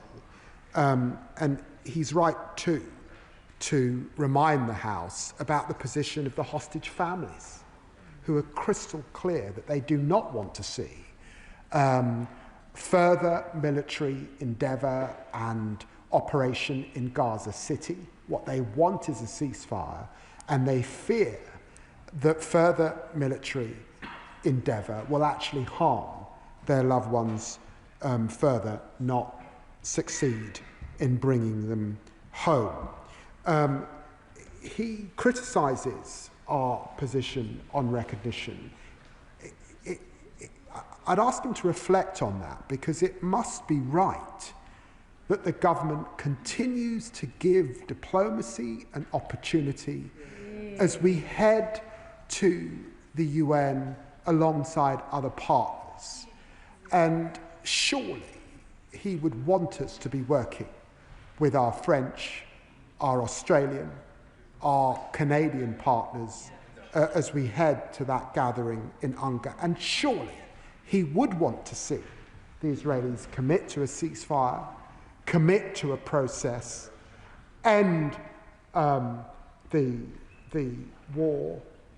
All of that is what we are seeking to do as we make that assessment in the coming weeks of where we've got to. And of course, I would want to reassure him that of course I raise the issue of Gaza with all levels of the US administration, but I did raise the situation in Gaza with Vice President Vance earlier in the summer, with Secretary of State Rubio, and I spoke to Envoy Steve Witkoff in the last 24 hours to get an update on a fast-moving situation, of course. And direct sales of F-35s are banned to Israel, and he knows that we ban arms that could go to the IDF for use in Gaza. Sir Mohammed. Thank you, Madam Deputy Speaker. I welcome the Foreign Secretary's statement today on Palestinian statehood and the additional aid that has been announced for Gaza, as well as the recent work that has taken place to evacuate students and children in need of medical treatment. But today, Madam Deputy Speaker, the world's foremost group of genocide scholars have said that Israel's policies and actions in Gaza meet the legal definition of genocide in Article 2 of the UN Convention for the Prevention and Punishment of the Crime of Genocide. This is against the backdrop of Israel continuing to bombard Gaza, continuing to target and kill journalists, and continuing its policy of annexing the entire territory with Trumpian visions of Gaza, where the self-determination of Palestinians is little more than a real estate opportunity. Will the Foreign Secretary agree with me that this monumental resolution by genocide scholars should now trigger our responsibility to act? Here. Secretary. Well, I'd say to my honourable friend that we continue to act, to do all we can to bring this horrific suffering in this war to an end. Of course, I recognise what legal scholars are saying about the conflict and saying in relation to the issue of genocide. That must be appropriately a matter for the legal system. But I think the whole world looks on what is happening with deep concern, and in every legislature across the world, condemnation. Rishi Sunak. Thank you. I know the whole House will want to join me in wishing you a very happy birthday, Madam Deputy Speaker. I warmly welcome and support what the Foreign Secretary said about Iran, and particularly the joint E3 statement on imposing snapback sanctions. Tehran is not just a threat to regional security, but also here at home. He will know our security services have foiled over 20 different Iranian-backed plots. But he will have also seen today that Russia and China have joined in a letter saying that they will work with Tehran in the UN to thwart snapback sanctions. So could he potentially update the House on the work that we will do with our allies on enforcement, and crucially make clear to companies and banks that there will be severe consequences for those that break the sanctions? Foreign Secretary. Well, I'm grateful to former Prime Minister for his work on the Iran file and for the cross-party consensus that exists in this House in this area. As he knows, we work hand in glove, particularly with our French and German counterparts, and it was on that basis, the so-called E3, that we urged Iran to take us seriously in getting back to the negotiation table with the US, and also to let the inspectors back in. They still have an opportunity over the next 30 days, and we, of course, will do everything we can within the UN system to urge our Russian and Chinese friends to take seriously the solemn commitments that we made in the 20th century and continue to make in this one, that we must stop nuclear proliferation. This is not a personal issue, it's a global issue of huge concern. Thank you, Madam Speaker. The International Association of Genocide Scholars has passed the resolution stating that Israel's policies and actions in Gaza meet the legal definition of genocide. I understand the Foreign Secretary doesn't comment on these matters from the dispatch box, so I'd like to ask instead what action and efforts this government are taking alongside international partners to ensure that evidence is being collected and matters are in hand to ensure that legal avenues can be pursued to address allegations of war crimes, crimes against humanity and allegations of genocide in Gaza. Foreign Secretary. Well, I'm grateful to my honourable friend and for recognising that that must rightly be a matter for lawyers, but can I reassure her that we do fund and support organisations on the ground, gathering evidence. Now, that is much easier in the West Bank than it is currently in Gaza. And at this dispatch box, I've said time and time again, I do think it's important that the Israelis let international journalists in to monitor. I think that's hugely important. But we will continue to support journalists, organisations, federations, where we can to monitor and support that work. And of course, we support a lot of NGOs on the ground. John Whittingdale. Further to the answer the Foreign Secretary has just given, does he share my horror that among the thousands of civilian deaths that have occurred in Gaza, it's estimated that at least 200 journalists have been killed, some of them deliberately targeted? Does he agree that those of us who are supporters of Israel's right to defend itself need to tell the Israeli government that this is unacceptable and cannot continue?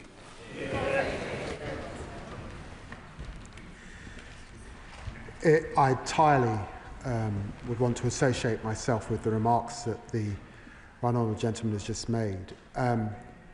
It's not only unacceptable, it is diminishing in the eyes of young people across the globe who look at this with horror. They can't understand it. And so I urge the Israeli government to just step back and recognise the damage that they are doing to their reputations collectively. James Nash. Thank you, Madam Deputy Speaker. Attempts to settle the E1 area of the West Bank, splitting Palestinian areas in two, in an Israeli government minister's own words, will bury the idea of a Palestinian state by the end of this month. Would the Secretary of State commit to a further coordinated response with European partners over the coming weeks to ensure that those destructive plans are halted? Yes, yes, yes. You know, I've spent time in Bedouin villages that would be entirely gone as a result of these abysmal plans. So, of course, I will continue to work with partners to oppose them. Richard Ford. Thank you, Madam Deputy Speaker.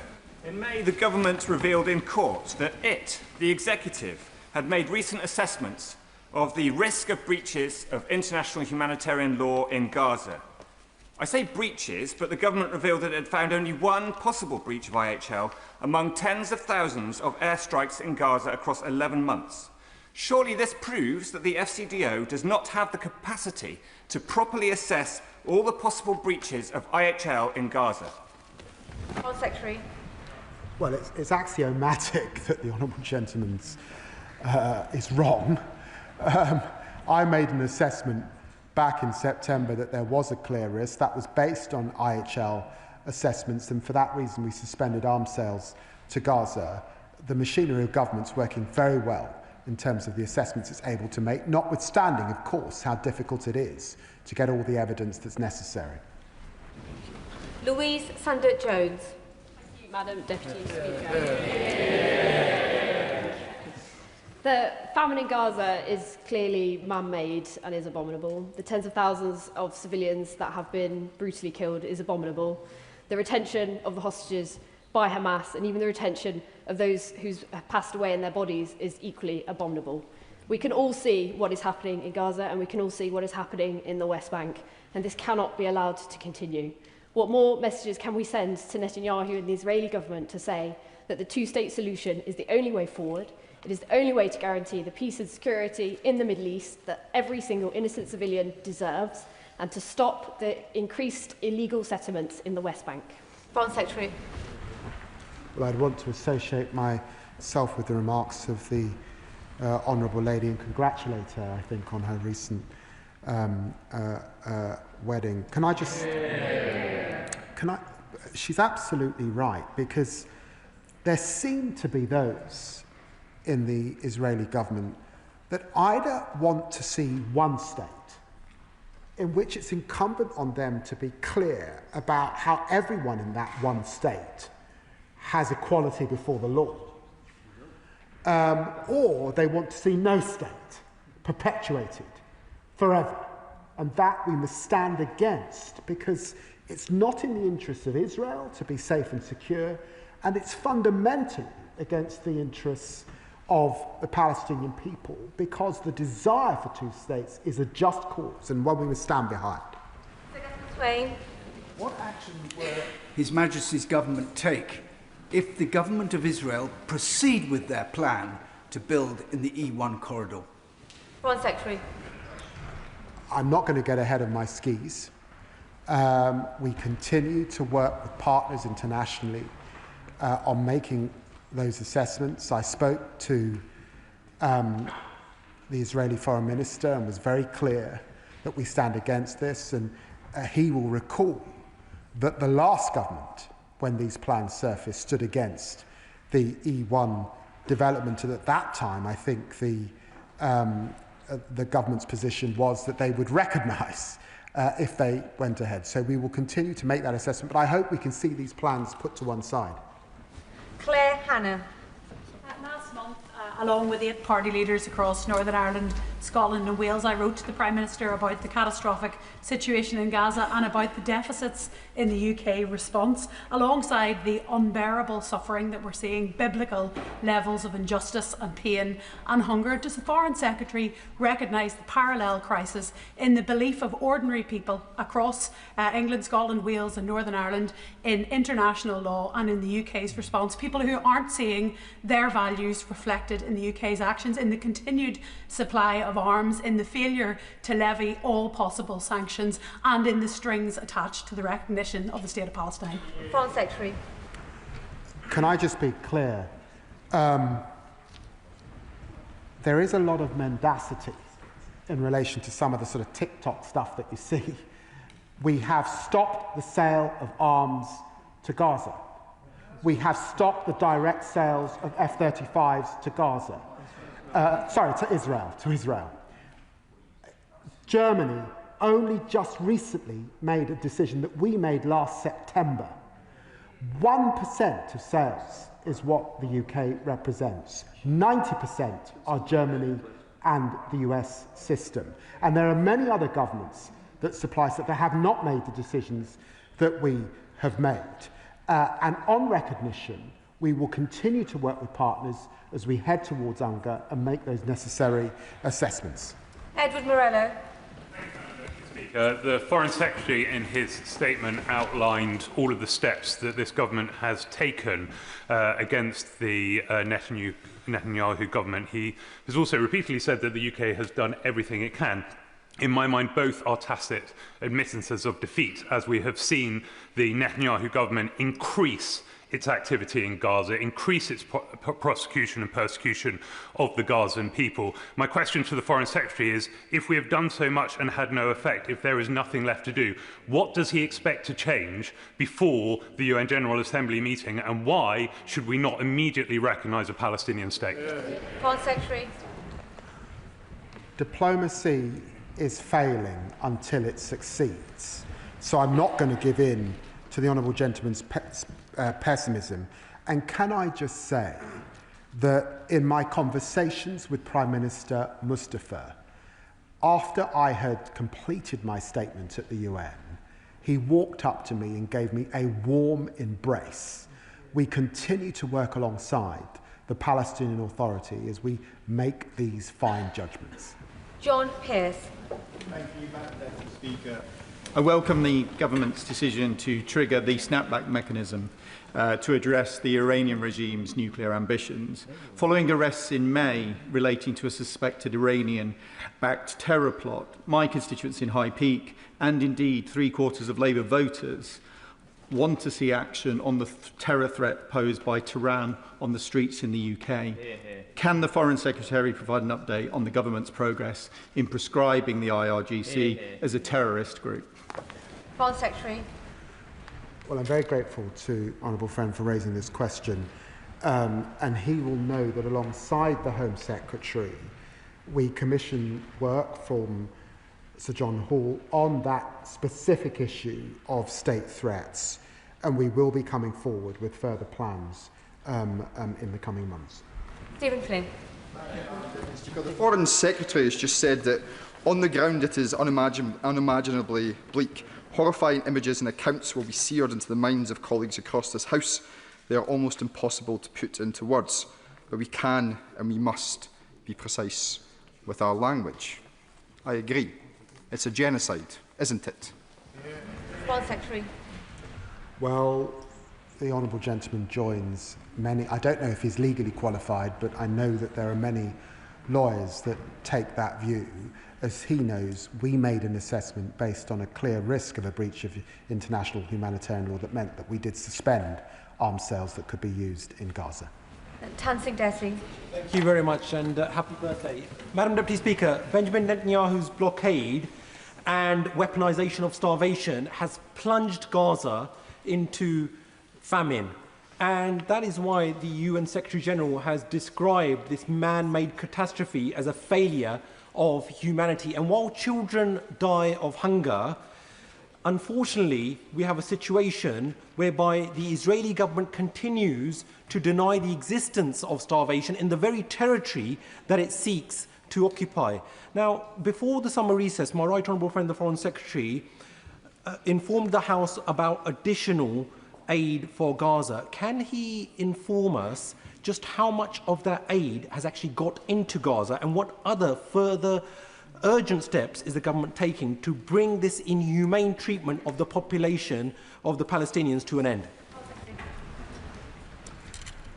Well, can I reassure my honourable friend that the good news is that the aid that we have supported is getting in. Now, principally that has been around medical supplies, and there are medical supplies that are replacing the dire situation that exists in Gaza.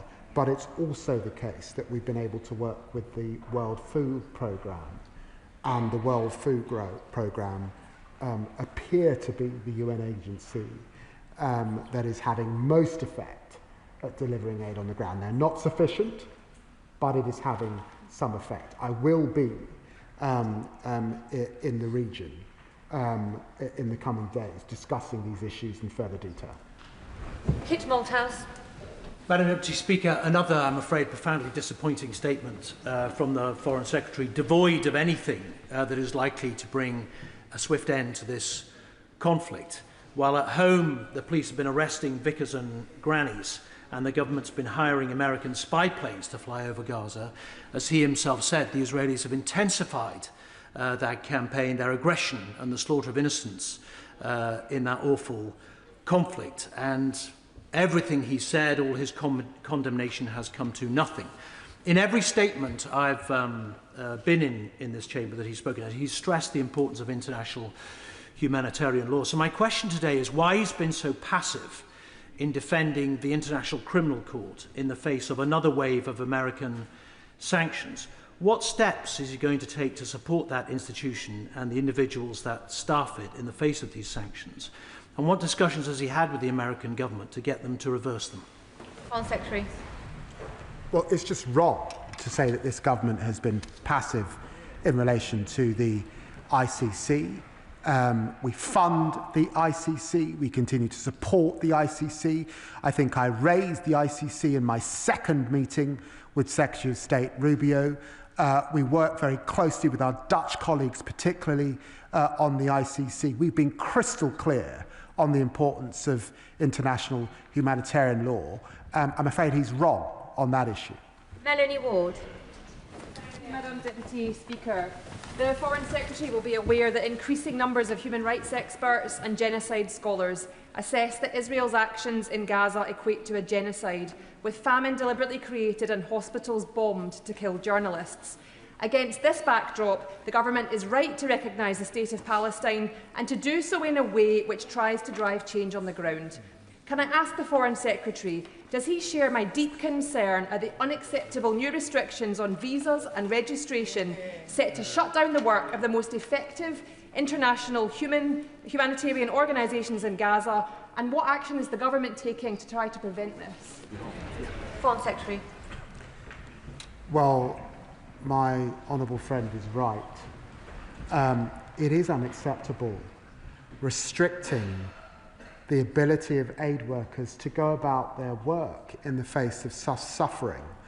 Can I put alongside her another issue that I'm hugely concerned about, which is effectively starving the Palestinian Authority of the funds also to pay its staff and complete the reforms that we're trying to work with it on, such that it can never get to a position where it can apply the governance that I know that it wishes and hopes to. Sir Oliver Dowden. Thank you, Madam Deputy Speaker. I despair at many aspects of the conduct of the Netanyahu government and the suffering of Gazan civilians. However, I do have grave reservations about the timing of this unilateral recognition of the State of Palestine, because I fear it will allow Hamas to claim that the vile massacres of the 7th of October have somehow succeeded. This is a concern shared by many of my constituents. What reassurance can the Foreign Secretary give about the choice of timing and the signal that that sends? Secretary. Well, can I be crystal clear to the right honourable gentleman? Hamas is a terrorist prescribed organisation. There can be no future for them in Israel. When we do the work that I outlined on a framework for peace and on the day after in the region, part of that is how we disarm in Gaza, and part of that is how I suspect those that are left of Hamas exit Gaza, its leadership, and find a third place to be. So there can be no role for Hamas. But given what has been said about the E1 developments, let us also remember what is happening on the West Bank, the settler violence, those who seem totally opposed to two states. And what we sought to do is try and effect change on the ground as we make that assessment. And can I disagree with them? It's not unilateral. Canada, Australia, the French, we are acting together combined to try and bring about maximum leverage to bring about change on the ground. Port Wall.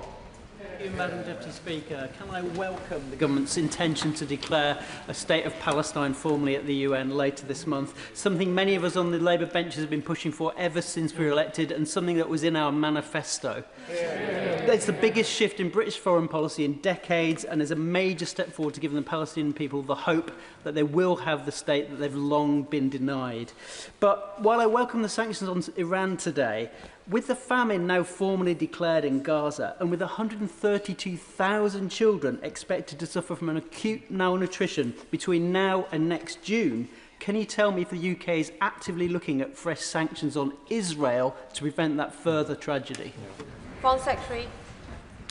Well, I can't comment on sanctions from the dispatch box, but can I know that my honourable friend has campaigned long in his constituency and before on the issue of recognition, and so I'm grateful for his statements in relation to that, and I recognise that the situation I outlined, the situation that I was updated from by Tom Fletcher this morning, is grim, it's dire, it's horrendous, and that's why we have to work collectively with other partners. I'll be back in the region to see what more we can do. Tim Farron. Thank you, Madam Deputy Speaker. This should not really be difficult. We can, as I do, passionately support Israel's right to exist securely and in peace.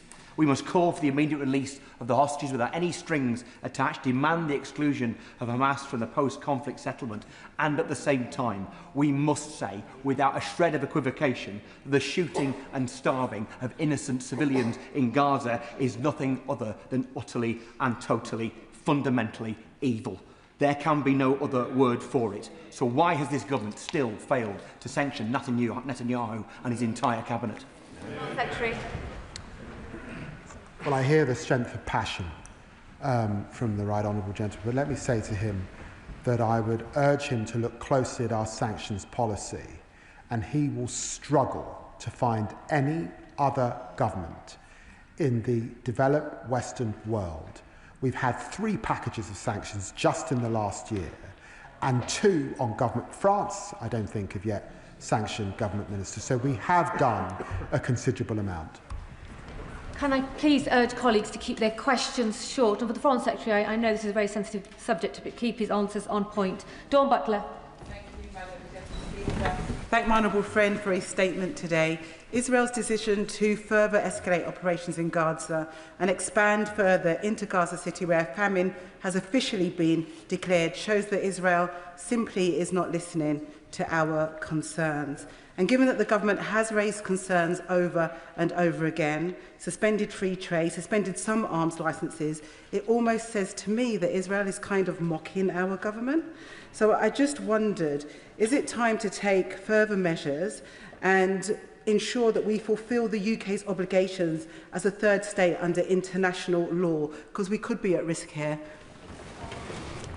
Well, can I reassure my honourable friend that we're not at risk, we're not complicit. I'm a former lawyer, I study these things closely, and I would ask her to look closely at what we have done in relation to other governments. We don't act unilaterally, but I think that we're holding up pretty well. I wish the situation on the ground had changed. It has not yet changed, but we will continue to do everything we can to bring this war to an end. Dr. Andrew Morrison. Thank you, Madam Deputy Speaker, and happy birthday. The law of armed conflict is hardwired into the behaviour of our military, and we should demand the same of our friends and our allies. Israel is our friend and our ally. Therefore, what assurances has he had from his colleagues in the Ministry of Defence that they have gained from the Israeli interlocutors the assurances I think we need that the 40 or 50 incidents in the West Bank and in Gaza that have involved the IDF since 2023 will be brought to a proper conclusion and any wrongdoing is held to account? Well, can I say to the honourable gentleman that he put his remarks very well in his opening statement, and I would accord with them. We need proper independent scrutiny of some of this behaviour. We called for it, by the way, in relation to the awful atrocity on the World Central Kitchen staff, British nationals who lost their lives, and we await the Advocate General.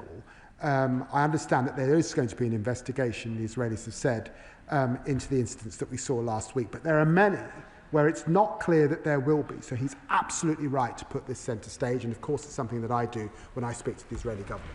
Ewan Yang. Madam Deputy Speaker, I strongly welcome the Foreign Secretary's historic move to recognise the State of Palestine and thank him for all the work he has done to progress this issue.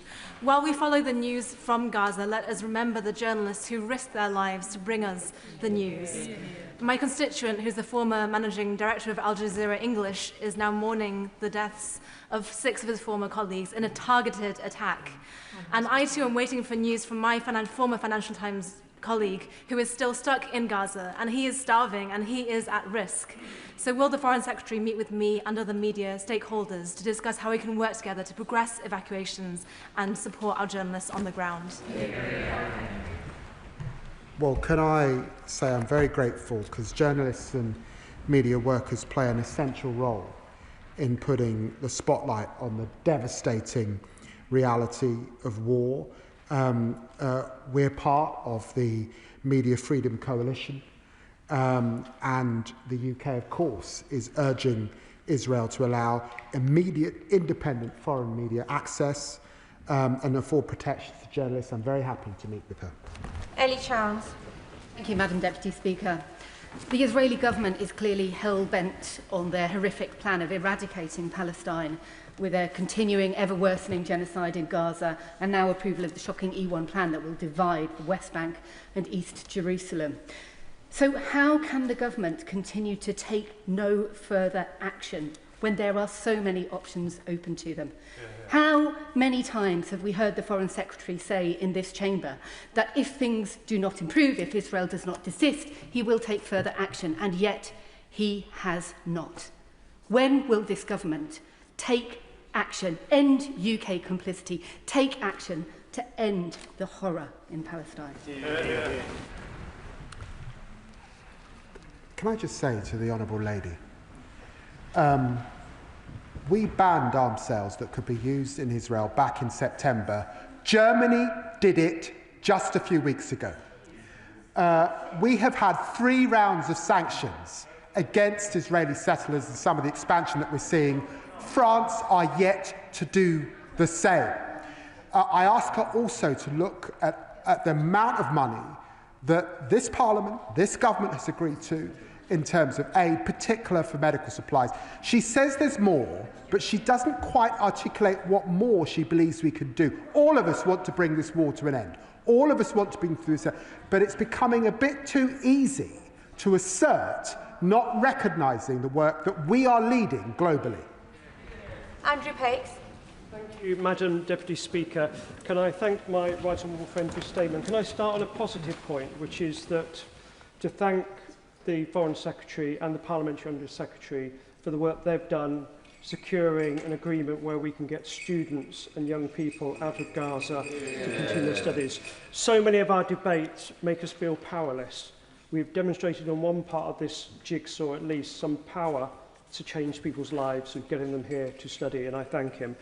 If that is the best of humanity, this summer's also seen the worst of humanity, with the forced starvation of hostages and of civilians waiting to get food at the food stations where it is.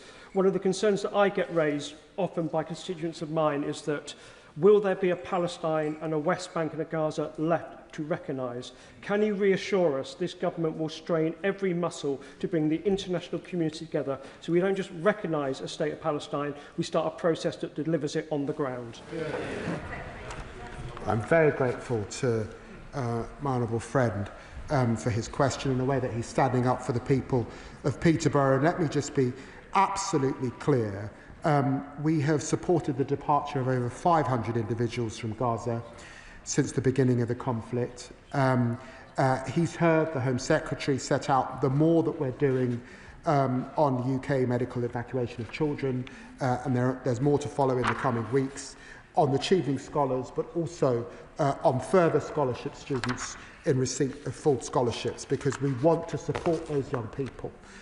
They are the future of Gaza, and absolutely we will do everything we can to defend that two-state solution, to defend a concept that goes back a long way, and to recognise the responsibility that we have as the UK because of the Balfour Declaration and our obligations to both sides of this ancient conflict. Sir Julian Lewis. Like the Secretary of State, I've supported a two-state solution for very many years. But there is a slight contradiction when he says that immediate recognition, or almost immediate recognition, would not be rewarding Hamas because Hamas would be disarmed and a new state would be demilitarized. Is he saying that the recognition will not go ahead unless and until Hamas is disarmed? If the recognition is going to go ahead before Hamas is disarmed, shouldn't it be confined to those parts of Palestine that are currently represented by the Palestine Authority? Well, can I just remind the right honourable gentleman of the letter that President Abbas wrote to Macron, where he was clear for the first time that there can be no role for Hamas, and he will recognise that we will make that assessment on recognition in the coming weeks. But clearly the E1 settlement has moved the dial even further away from where we were a few weeks ago, and that recognition is a process. Meg Hillier. Thank you, Madam Deputy Speaker. Madam Deputy Speaker, the Foreign Secretary said that diplomacy fails until it succeeds. And we have been in this House often talking about the tragedy unfolding. As we approach the second anniversary, could he explain to the House, as he goes to the UN to discuss and agree the recognition of a Palestinian state, what threshold would need to be reached for a UN peacekeeping force to ensure safe passage of food and welfare to those people who are starving and will be dying even as we stand here today? Well, she will understand that the Israeli government has set itself against some of the UN agencies that would need to uphold that. And so I think that that feels unlikely in the conversations that we've had. But I do applaud the work of Cindy McCabe and the World Food Programme for the work that they have been able to do to get essential food to people that need it. Jeremy Corbyn. Thank you, Madam Deputy Speaker. The Foreign Secretary chose his words very carefully about arms supplies that could be used in Gaza. Could he be a bit clearer with the House on this? Are we still supplying parts for F-35 jets that are used to bombard people in Gaza? Is the overflying of RAF planes from RAF Akrotiri over Gaza being shared, the information being shared with the Israeli military forces? And thirdly, is RAF Akrotiri being used as a staging point for the delivery of weapons to Israel in contravention of what he said about arms sales? Does he not realise that if we supply arms to a country that's complicit in war crimes, including genocide, we are also complicit in those war crimes? Hear, hear. Well, can I say to the right honourable gentleman, who has considerable experience, that it is absolutely my job to make sure that we are not complicit, and that's why we are not selling arms that could be used in Gaza. That's why we're not selling direct F-35 kit to Israel. And in terms of those reconnaissance flights, I'm sure that he would agree that it has been right, certainly up to this point, to support hostage release, which is the only reason why we have offered support to find those hostages and get them home. And surely, I say to him, he would agree with that. David Burton-Sampson. Thank you, Madam Deputy Speaker, and I thank the Foreign Secretary for his statement and the work he's doing on this very important matter. Over the summer, I received letters from Fossey, Joseph and Alice, 3 children from Eastwood Baptist Church, amongst many others, expressing their sadness at the situation in Gaza. They wanted me to give them my assurance that we are doing all we can as a government to bring an end to this horrendous conflict. So I ask him today on their behalf, can he give them and me that assurance, including him continuing to use all tools and sanctions at his disposal? Well, the answer is very simply yes. And it is people of faiths, and I'm of Christian faith, like your Baptist constituents, but faith and no faith, are horrified by what they're seeing and want the United Kingdom to continue to do all it can to bring this horrifying war and suffering to an end, and that is what we do every day. Martin Vickers. Thank you, Madam Deputy Speaker. I welcome the anticipated recognition of Palestine, which we expect later this month. Of itself, it will make no difference on the ground, but I think it's an important piece of symbolism. We've heard in response to earlier questions about the risks that journalists are facing, but we are aware that Israel block many journalists, including the BBC, from entering Gaza. What representations has the Foreign Secretary made to the Israelis about this? Well, can I assure the honourable gentleman, I have made those representations to the Israeli government, and so has the Minister for the Middle East, who sits next to me.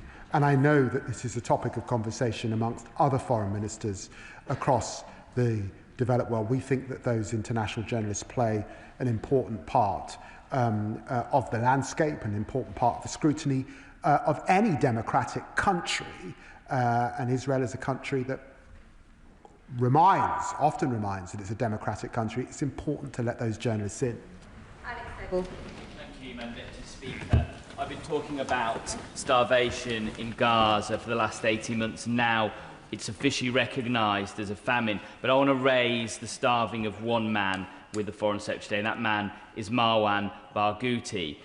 Shortly after we announced the recognition, and then the Israeli government retaliated, in my view, with this E1 plan, Ben-Gvir entered his cell in an Israeli prison. He was very clearly being starved. It is time that Marwan Barghouti is freed by Israel, a man of peace, a man that can push forward the peace process. He's being starved, he's not being given access to his family, he's not being access to the International Red Cross or his legal team. What more can we do to see his release and for him to get his human rights and not be harassed and threatened by Ben Gvir, who we have sanctioned? Well, I'm grateful, I'm sure the whole House is, for that update on his particular situation. I won't comment on the individual case, but can I just say that when I was making that assessment that was referred to previously, the IHL assessment on a clear risk, one of the areas I looked very closely where I did believe there was a clear risk was the treatment of prisoners. So I'm grateful for him reminding the House about those humanitarian concerns. Alistair Carmichael. Deputy Speaker, is the Foreign Secretary aware of the concerns expressed by his noble friend Lord Hayne around the possibility of contracts under the Army Collective Trading Service being awarded to a company, Elbit Systems UK, whose parent company, Elbit Systems Limited, market their weapons as being, and I quote, battle-tested in Gaza and on the West Bank? Lord Hayne has written to the Defence Secretary awarding this contract worth an estimated £1.9 to £2.5 billion would entrench Elbit Systems at the core of UK's defence infrastructure for a full 15 years. To proceed with this contract would erode confidence in the integrity of our procurement system.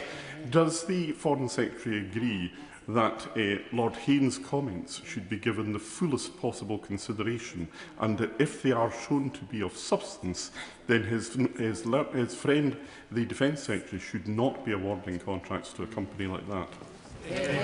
Well, I want to reassure them no decisions have been made. This is an open procurement. No decisions will be made until 2026, and that whole House will have heard what he said.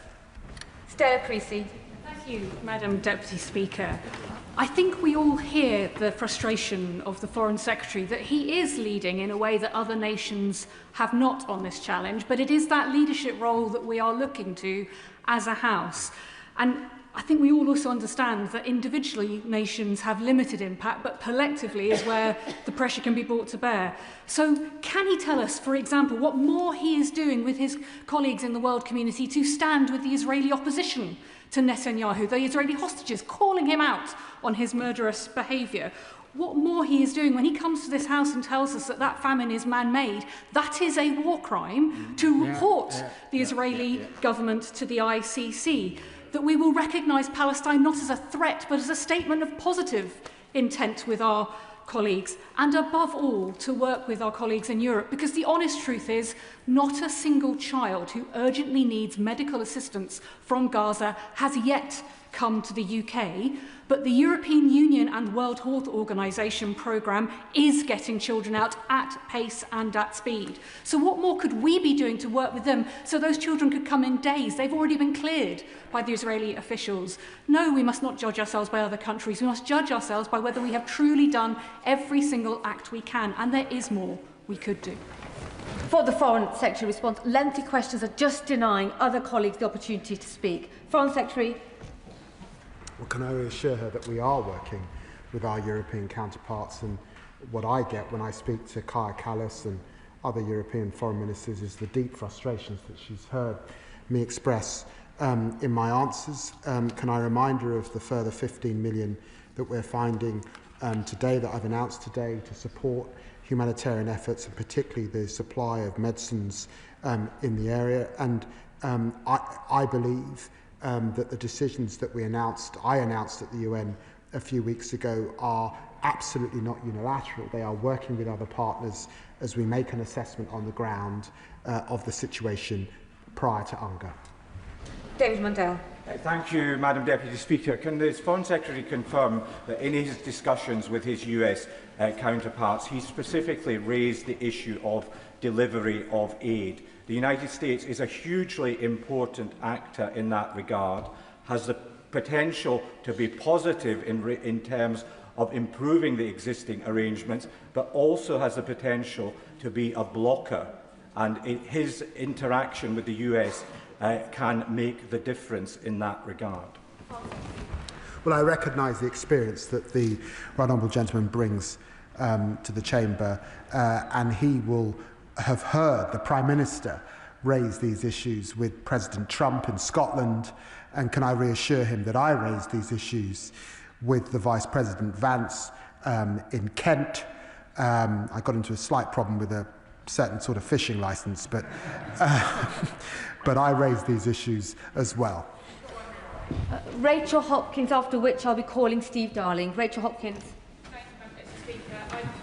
The Foreign Secretary for his statement today and the reminder of the actions this government has taken already, including restoring funding to UNRWA, suspending arms exports that could be used in Gaza, suspending trade negotiations with the Israeli government, sanctions packages on violent settlers and far-right Israeli ministers. But we need to see further action with regards to humanitarian aid getting into Gaza, where we are seeing a man-made famine. But does the Foreign Secretary agree with me that the action could be taken immediately if the Israeli government allowed those UN trucks on the borders of Gaza entry? Yes, I do, 100%. Steve Darling. Thank you, Madam Deputy Speaker. The war in Gaza is horrific on a number of different levels. However, I'd like to particularly focus on one level, and that it is the deadliest conflict for journalists. Journalists who often act as our window into atrocities. Will the Secretary of State please explain why we are selling any arms to Israel?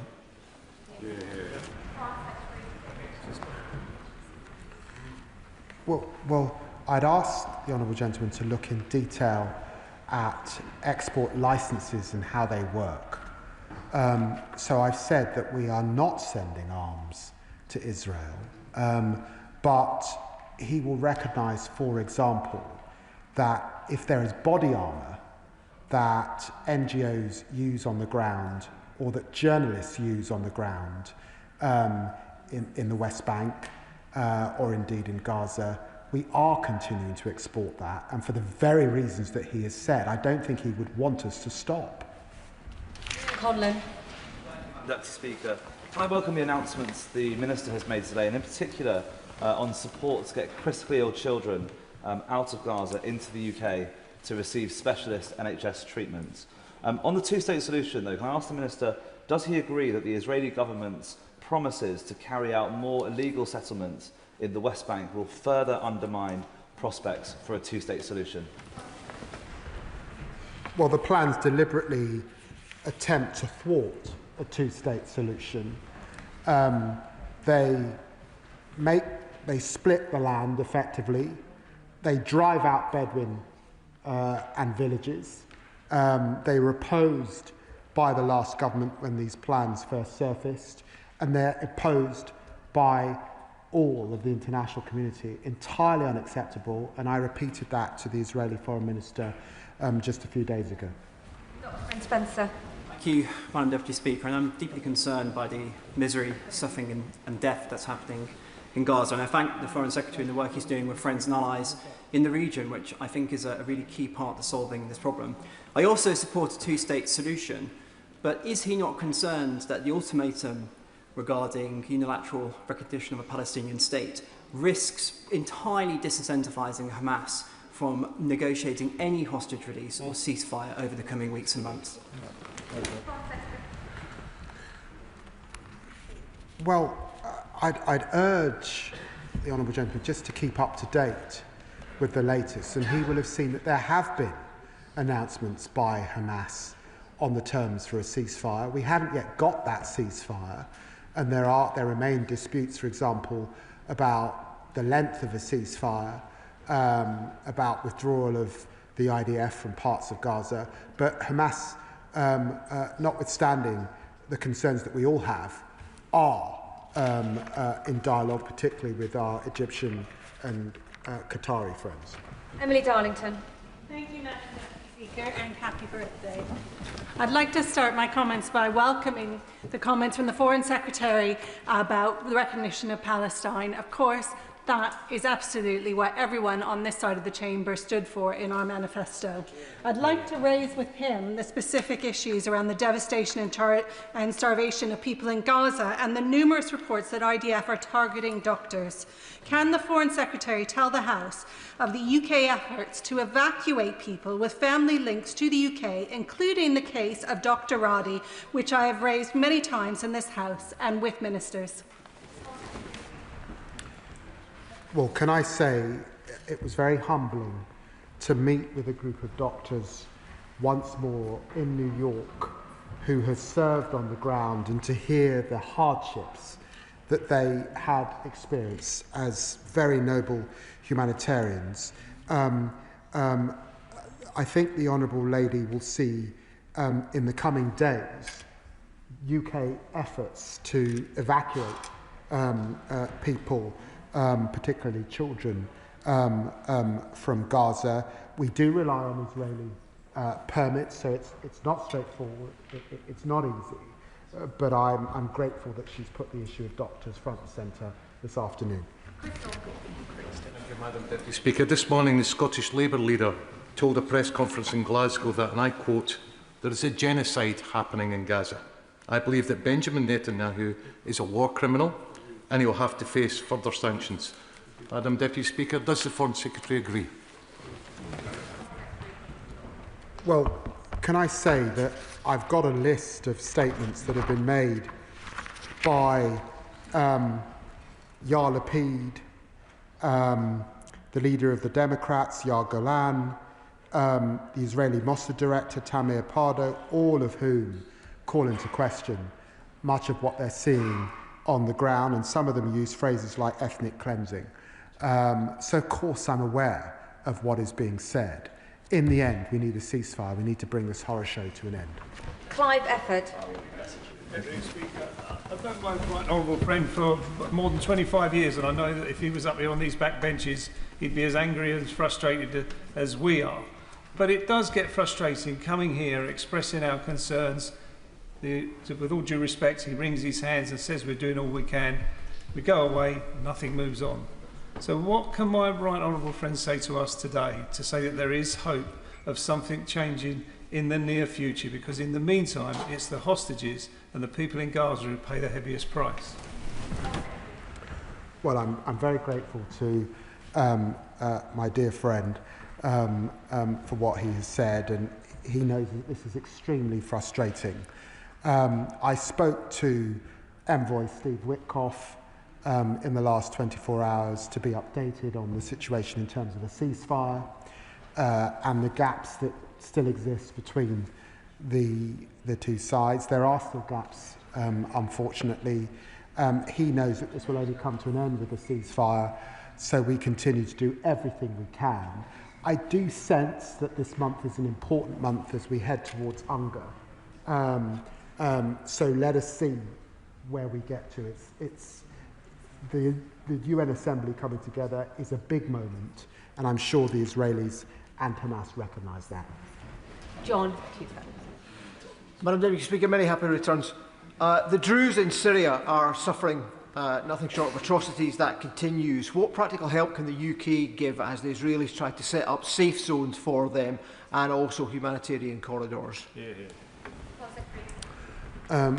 My honourable friend, the Minister for the Middle East, was there last week in Syria discussing these very same issues, and of course we've made representations to the Israelis about our concerns that some of their activity is undermining the prospects of the new government.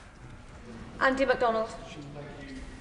Speaker, I thank my honourable friend for making it clear that this country has its historic responsibilities in the region, and he's been consistent in calling for a ceasefire month after month. That hasn't happened. So I just ask him in all sincerity, what changes does he really expect by simply continuing to repeat that? And if Israel has agency, has the ability to qualify through those unless statements whether recognition is granted, I ask him to reflect upon that, and in answer to the earlier exchange around the potential for a peacekeeping force, surely it should not be that Israel has the ability to put a block on that. The people of Palestine deserve better than that, surely. Well, can I be very clear to my honourable friend that Israel does not have a veto on our decision to recognise. And I hear what has been said about a peacekeeping force, but when I discussed these issues with the Secretary General at the UN a few weeks ago, there are real tensions that Israel has put in the way with their ability to work with the UN, and that's why I think it's doubtful that that will come to pass in the near time. Vicky Slade. Thank you, Madam Deputy Speaker. Back in May, I raised concerns about exemptions for licences for components that were going out to Israel, and I wrote to you and passed that on to the Department of Business and Trade. To date, I've had absolutely no reply, so I have absolutely no idea whether those licences have been suspended and those are not being used. My residents are worried that while the licences are now for non-military items, the exemptions for licences may be used for things that could harm Palestinians. Can I ask the Minister to please do all that he can to work with these colleagues in the Department of Business to make sure that we can get that reassurance? Absolutely, I'll take that up. Sonia Kamal? Not in the chamber. Rupa Hawk?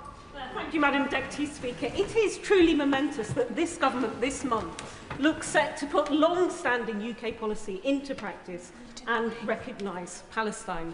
But it does feel that time is running out for a two-state solution, as he acknowledged. And also, now that we've witnessed man-made famine, the bombing of hospitals and hostages, and the denigration of the UN, I think the PLO delegation is banned from the General Assembly. All international norms, as we know. Would he agree with my constituents that on trade, sanctions and settlements, it is time to step up a gear in this ever-worsening situation and put the full force of action behind his very strong statements? Secretary. I disagree with that last part, but I simply refer the Honourable Lady to what I've said. She will struggle to find another government in the developed Western world that's done more on sanctions than we have. Even our neighbours in France have not done as much as us, and the European Union have not done as much as us on this issue. And I think our record on humanitarian aid is considerable, and she's heard what's been said about the issue of recognition. Claire Young. Madam Deputy Speaker, I know that the hundreds of constituents who've contacted me calling for action to end the heartbreaking suffering in Gaza will welcome the Foreign Secretary's recommitment to recognising Palestine. However, if, as he says, recognition is rooted in the principle of a two-state solution, why is granting it being used as a tool to change Israel's course, rather than taking other actions such as sanctioning Prime Minister Netanyahu?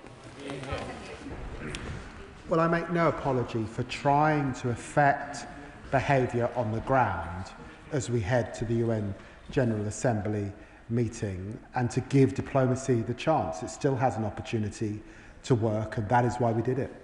Baxter.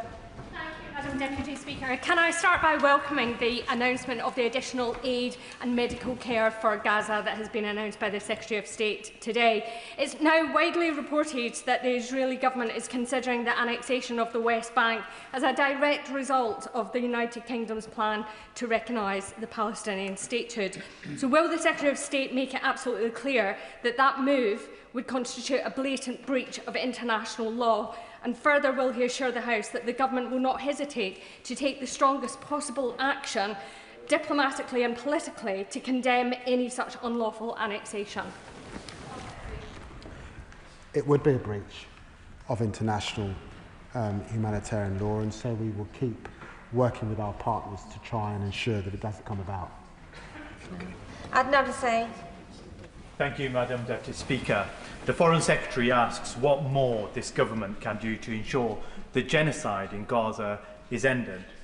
Might I suggest that the doctrine of responsibility to protect is enacted by the United Nations, and any and all means possible are exhausted to demand an end to genocide, intervene to defend the helpless, intervene to help the trapped and starved civilians of Gaza, half of which, if I may remind the House, is made up of children. Act now, immediately. think I agree with everything that the honourable gentleman has said, and that is what we are attempting to do. We're in the just. Deputy Speaker, instead of taking substantive steps to end the appalling situation in Gaza, agree to an immediate ceasefire and long-term sustainable peace, the Israeli government has ignored us. They've failed to let aid go through and created a man-made famine. It appears to me that the only people that the Israeli government will listen to is Donald Trump and the United States. So can the Foreign Secretary please confirm what discussions he has had with Donald Trump to take action against the Israeli government? As I've said, that I have spoken to Secretary of State Rubio, Envoy Steve Witkoff and Vice President Vance about these issues. I leave discussions with the President of the United States to our great Prime Minister. Anne Davies. Deputy Speaker, data from the Israeli military shows that 83% of people killed in Gaza since October 23 have been civilians. Killing at this mass scale for months on end is unparalleled in modern conflict. So will the Foreign Secretary act to place far more pressure on Israel to end the mass killing of civilians by suspending the UK's current trade agreement with Israel and sanctioning those responsible for breaching international law? Well, over 63,000 people have now lost their lives, and well over 100,000 are injured as a result of this war. So she's right to put that front and centre, and she will recognise that we made a decision about suspending any negotiations for a new trade agreement a few weeks ago. Dr. Peter Prinsley. Thank you, Madam Deputy Speaker. Professor Oz Salzberger describes a battle for the soul of Israel in the Financial Times of yesterday. There are thousands and thousands of moderate voices in Israel crying out for an end to this terrible war. Hundreds of thousands of Israelis march for peace. What can our government do to support these people? Well, I'm hugely grateful to the honourable gentleman for bringing to mind the many Israelis marching, the many Israelis expressing deep concern for the plight of the hostages. And I certainly have both Israeli and Jewish friends hugely concerned about the direction that the Netanyahu government is taking this war and this further military operation into Gaza City, which will inevitably lead to more loss of life. Martin Wrigley. Thank you, Madam Deputy Speaker. The United Nations described the famine in Gaza as a deliberate collapse of the systems needed for human survival, a man-made disaster, a moral indictment and a failure of humanity itself. Every day my constituents ask me, what more would it take for the government to recognise this as genocide? What would the Foreign Secretary have me say to them? Well, I'd refer to the remarks that I've made before at this dispatch box. I recognise what is being said. I recognise the work of international scholars particularly, and the fine judgments that must be made by the ICC and the ICJ. But we have an important democratic principle that these decisions must be made by lawyers, and it's for governments to act in the way that I have set out today. Debbie Abrahams. Madam Deputy Speaker, and I thank my right honourable friend for his statement today, but also for the extensive work that he and his team and his officials have done to secure the international coalition of allies in the recognition of the state of Palestine, although this has been very much undermined by the Israeli cabinet and what they are proposing around the E1 annexation plan. Is there more that we can do to extend this coalition and increase the level of sanctions to stop the Israeli behaviour like this? And is it appropriate also to transfer, as they did in 1988, the UNGA meeting from New York to Geneva so that the Palestinian delegation can attend? Well, I do think we need further dialogue on the issue of Palestinian attendance at that meeting, and I do recognise that these decisions were made previously and held in Geneva, but I hope that we can have some reconsideration and that we can afford the delegation the same privileges that they've had for many years. Caroline Foden. Thank you, Madam Deputy Speaker. We have a UN-declared man-made famine, children and babies being starved to death, journalists murdered, and now the world's leading genocide scholars state that Israel's actions meet the legal definition of genocide. It's clear that painstaking, careful international diplomacy is not working fast enough, and the Gazans are running out of time. So isn't it time for us now to lead our allies in actions that Israel might take notice of, sweeping trade sanctions, sanctions on Netanyahu and his entire cabinet, and a commitment that we will recognise Gaza at the UN with no conditions? Well, the whole House will have heard what she said, and she will have heard what I've said on a previous situation, and I'd ask her to look closely at what this government has been doing, our leadership globally relative to other near partners. And I think the decision that we made a few weeks ago and the provisions that we set for how we would recognise and the judgments that we'll make as we head to UNGA are particularly important. Patricia Ferguson. Thank you, Madam Deputy Speaker. I thank the Foreign Secretary very much for the action that's been taken by him and his colleagues to enable the safe passage of scholars to the UK, a number of whom hope to come to Glasgow University. And I'm also very grateful for the work being done to evacuate critically injured children. The Foreign Secretary has enumerated the number of children who have already died of famine, 119, with 132,000 under 5-year-olds also at risk of starvation in the next year. But we've already seen 17,000 children killed as a result of the conflict, and I refuse to call it a war because it isn't a war. There is one side that has arms and another side that does not have an equality of arms. But the Foreign Secretary has previously said that he would never rule out anything that could be helpful in this regard. And I understand why he will not commit to further sanctions at the dispatch box. But can he assure the House that he has not ruled out further sanctions or any other actions that might be helpful, both in the run-up to the UN meeting and beyond? Well, can I thank my honourable friend for what she's saying in relation to children, and also state that, of course, not just the children who have died as a result of famine, which is horrific, but the many, many thousands of children who are malnourished. And anyone who knows anything about education and children is if you are malnourished children, then you are affecting outcomes for them as they get older and move towards adulthood. And that's why this is so horrific and so disastrous for the consequences of peace and the outcomes that we want to see. I've heard what she said about sanctions. Iqbal Mohammed. Thank you, Madam Deputy Speaker. The Foreign Secretary said that we can and must be precise with our language. I stand here 23 months after the atrocities of October the 7th, completely unforgivable atrocities against civilians and other innocent people, and I join in his call for all hostages to be released.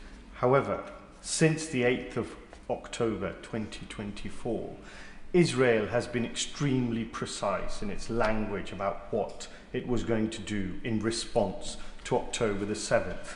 Their playbook of war crime, genocide, murder, starvation, water blockages, power cuts, bombing hospitals and schools was laid out in extreme detail for all of us to see. Nobody on this planet can say we did not know. And over the 23 months, there has been nothing that this government has done that has prevented Israel from enacting its line-by-line extermination plan. It doesn't want two states between Palestine and Israel. It actually doesn't care about the lives of the remaining hostages. So what will this government do to help Israel see sense and save lives, both the hostages and the Palestinians? I do think it's important notwithstanding the strength of feeling of the Honourable Gentleman, that he recognise when he says Israel, that Israel is a complex place of many opinions, and he will have found disputes, I think, certainly from the government, but I think many people in this chamber, on the direction of travel that the Netanyahu government has set themselves and the extremists that exist in that government that have taken them on a certain path. And I do think that's an important qualification. And we are doing all that we can, but he will recognise that we do that with partners seeking to exert leverage, and that's why we've made the decisions that we have most recently. John Slinger. Speaker, does my right honourable friend agree that now more than ever the will of the international community must take precedence over the will of those who perpetuate conflict and deny a two-state solution? Of course that means Hamas, but also, sadly, this Israeli government. Can he assure me that the government is looking at previous conflicts where the international community, with Britain at the forefront, did, despite difficulties, end conflicts and build a fair and just peace, overcoming facts on the ground and restoring hope? Well, no conflict is the same, and this is a region that obviously has had numerous conflicts over the year. What we've seen over the last 23 months has been horrific, and it's my job as the country's chief diplomat to do everything I can to stretch every sinew to try and bring this to an end, working with colleagues, and to keep my language diplomatic. Andrew George. Thank you, Madam Deputy Speaker. We often get distracted with the semantics and jurisprudence of terms like genocide and an ethnic cleansing. But what is clear is that with the exception of a few, this House appears united, just as the country is as a whole, in its opposition to the actions of the far-right Netanyahu government. The Foreign Secretary says that he wants to give diplomacy a chance, and he constantly repeats that intention. But what can he say to demonstrate to us that he's not being completely ignored throughout this? And if he can't do that, can he at least assure us that he won't allow the Elbit contract to go through, that RAF Akrotiri will not be used to the advantage of the Israeli military, and that there is no trade with illegal settlements? I think on the three last points, yes. Apsana Begum. Deputy Speaker, it is simply not enough at this stage to repeat the line of reminding Israel that international law requires the protection of healthcare workers, journalists and civilians, in theory, when it is so clear that they have not and are not doing so. Does the Foreign Secretary accept that it is as a result of the UK's ongoing political role as Israel's close ally that UK-made weapons, including components, directly or indirectly, continue to be sold to Israel? And if he doesn't accept that, will he play a role to ensure that no new contracts from the government will be awarded to Elbit Systems UK, the central supplier of Israel's military assault in Gaza? The ICC and ICJ are watching, and the UK does have its own obligations under international law. Well, I'm grateful to the Honourable Lady, but as I've said, we are not supplying arms to Israel. That was a decision made back in September. And it's my obligation, a very solemn undertaking, to ensure that we are not complicit. The standard that this legislature set is a very low one. It's a clear risk. It's not actually as high as standards that are found in international courts, and for that reason we suspended sales that could be used in Gaza, notwithstanding some of the mendacity that you see online. Ayub Khan. Deputy Speaker, despite all the protestations that we've had from that dispatch box by the Foreign Secretary, by the Prime Minister and others, it seems that Israel and Benjamin Netanyahu will stop at nothing.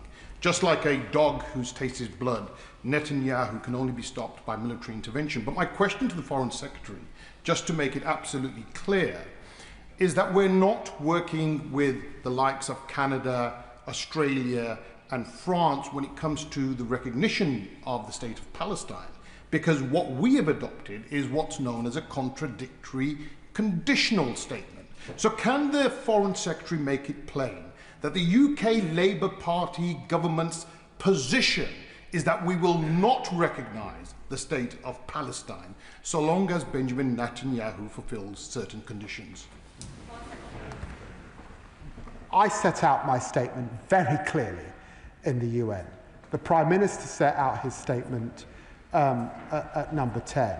When I finished my statement, the Prime Minister of the Palestinian Authority came to me and gave me an embrace. Yet the honourable gentleman thinks he knows more and that he got it wrong. Of course we're working with our partners. Of course we're trying to change the situation on the ground. I make absolutely no apologies for that. We will make our assessments before UNGA. Your judgment on this occasion is wrong. Clive Betts. Thank you, Madam Deputy Speaker. But I say to the Foreign Secretary, I very much welcome the commitment to recognise the Palestinian state, which some of us have fought for many years. I also welcome the rest of his statement insofar as it goes. He's right to condemn what the Israelis are doing in Gaza with a policy of starvation. He's right to recognise Israel's attempt to split the West Bank in a way that will stop a Palestinian state being created. But in his heart of heart, he knows that despite his condemnation, the Israelis will carry on regardless. So is he now going to give some serious thought to a what if? What action, further action, on top of the other actions the government's already taken, is the government prepared to take to actually hold the Israelis to account and get them to recognise the force of the international arguments against them on both these points? Well, the honourable gentleman brings considerable experience to this chamber and to these issues. And of course, as he would expect, both as Foreign Secretary and as the SCDO, we plan for all scenarios. But we remain optimistic and hopeful. That is our solemn duty on behalf of the hostages still underground and on behalf of those suffering in Gaza, particularly children and women, using their lives and injured in the way that we're seeing. Clive Jones. Thank you very much, Madam Deputy Speaker. My honourable friend, the member for Bicester and Woodstock, was right to ask the Foreign Secretary to place sanctions on Prime Minister Netanyahu. Many of my constituents in Wokingham agree with him and are contacting me to urge the government to take more steps to stop the famine in Gaza and stop the Israeli Defence Force continuing to kill many innocent women, children and men in Gaza. Does the Foreign Secretary realise that many people in this country do not think that he is doing enough to stop the famine and to end the killing, and they are very frustrated with him for what they see as his lack of inaction, inaction. I think that the British people are wise. They're deeply concerned about what they see, but I also think their wisdom means that they ascribe blame where it's appropriate to the actors on the ground, remembering that one of those actors is a proscribed terrorist organisation. They recognise that Britain has a role to play, they recognise that Britain has a historical duty as well, and they want to see Britain playing that role alongside partners, which is what we're doing. Helen Hayes. Thank you, Madam Deputy Speaker. I welcome the commitment to recognise the Palestinian state later this month. It is an essential step and there can be no further delay. The Israeli government's support for a legal settlement in the West Bank and the decision to build in the E1 area are strategically designed to undermine the viability of a Palestinian state. Will the Foreign Secretary therefore commit to introduce a ban on all settlement trade, including services and investments, so that money from the UK cannot be used to fund this illegal occupation and the state of Palestine, which we are rightly recognising, has a chance to become a reality? Well, I'm very grateful to my honourable friend for continuing to press these issues over so many months on behalf of her constituents. And can I just say to her that goods from settlements not entitled to tariff and trade preferences are obviously something of important consideration, and that UK business guidance outlines clear risks to UK operators considering economic activity in the area. This debate will conclude this statement, at 8 o'clock, because we have another urgent statement on Ukraine, so colleagues need to be as fast as they can. Chris Coughlin. Thank you, Madam Deputy Speaker. To hear from the Foreign Secretary that 132,000 children are at risk of dying from hunger, one can only feel utter revulsion. Now, I recognise what the government has done, but in the government's public diplomacy, at least with President Trump, the strategy appears to be to pander to him. Again, I understand why the government has chosen to do this, but how concerned is the Foreign Secretary that the legacy of this Labour government on the Middle East will be the same as the last Labour government? To be a poodle to an out-of-control American president amidst horror. Can I remind the honourable gentleman that it was me and this Labour government that signed a memorandum of understanding of support with the Palestinian Authority just a few months ago. And we use every lever we can diplomatically to, of course, be in dialogue with our partners, to seek to influence our partners. This is a complex set of issues. There are some different approaches internationally. He will have witnessed that. But we use every sinew diplomatically. And that is what I'm doing, and that is what the Prime Minister is doing every day. Josh Fenton-Flynn. Thank you, Madam Deputy Speaker. Almost 1,500 healthcare workers killed, according to Médecins Sans Frontières. Over 50,000 children killed or injured, according to UNICEF. If the Israeli government declare that they aren't targeting medical workers, journalists and civilians, then they're clearly very cavalier with human life in a way that shows that it is no longer acceptable to tolerate this.